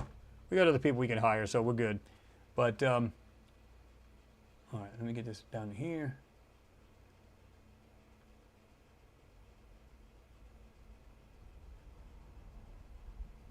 Kyle says, yes, please, everybody, hit that like button. I said, hit it good. Leslie Ann Warren, thank you very much for your support. I do appreciate you. That's sweet of you, man. I really do appreciate that. Fist bump. Again, you guys are awesome. And I was glad to be able to get on here because it's like withdrawals, you know. It's been a while since I've been on here. And like I said, I'll definitely keep you guys in the loop, let you guys know what's going on. And we'll go from there. That's all I can say. But again, folks, thanks for hanging out with me. I do appreciate you. You guys are the channel, not me. You guys will make up everything I'm on here. But if you happen to be in the comment section, you hear people say, oh, I guess he's not making any more videos. Just let them know what's going on. And I might even drop that in. Maybe I'll do it tomorrow. Just go ahead and put it in the community page, let everybody know what's going on, and maybe make a quick video, maybe over the weekend or whatever. I'm not sure yet, because I still got to work tomorrow. So we'll see what happens. And then we'll go from there, you know. That's all we can do. Let them know that, yeah, the channel's not down. And we're just going to again, I got to just establish what the schedule is and go from there. So, oh, excuse me. Good God, that crept up on me.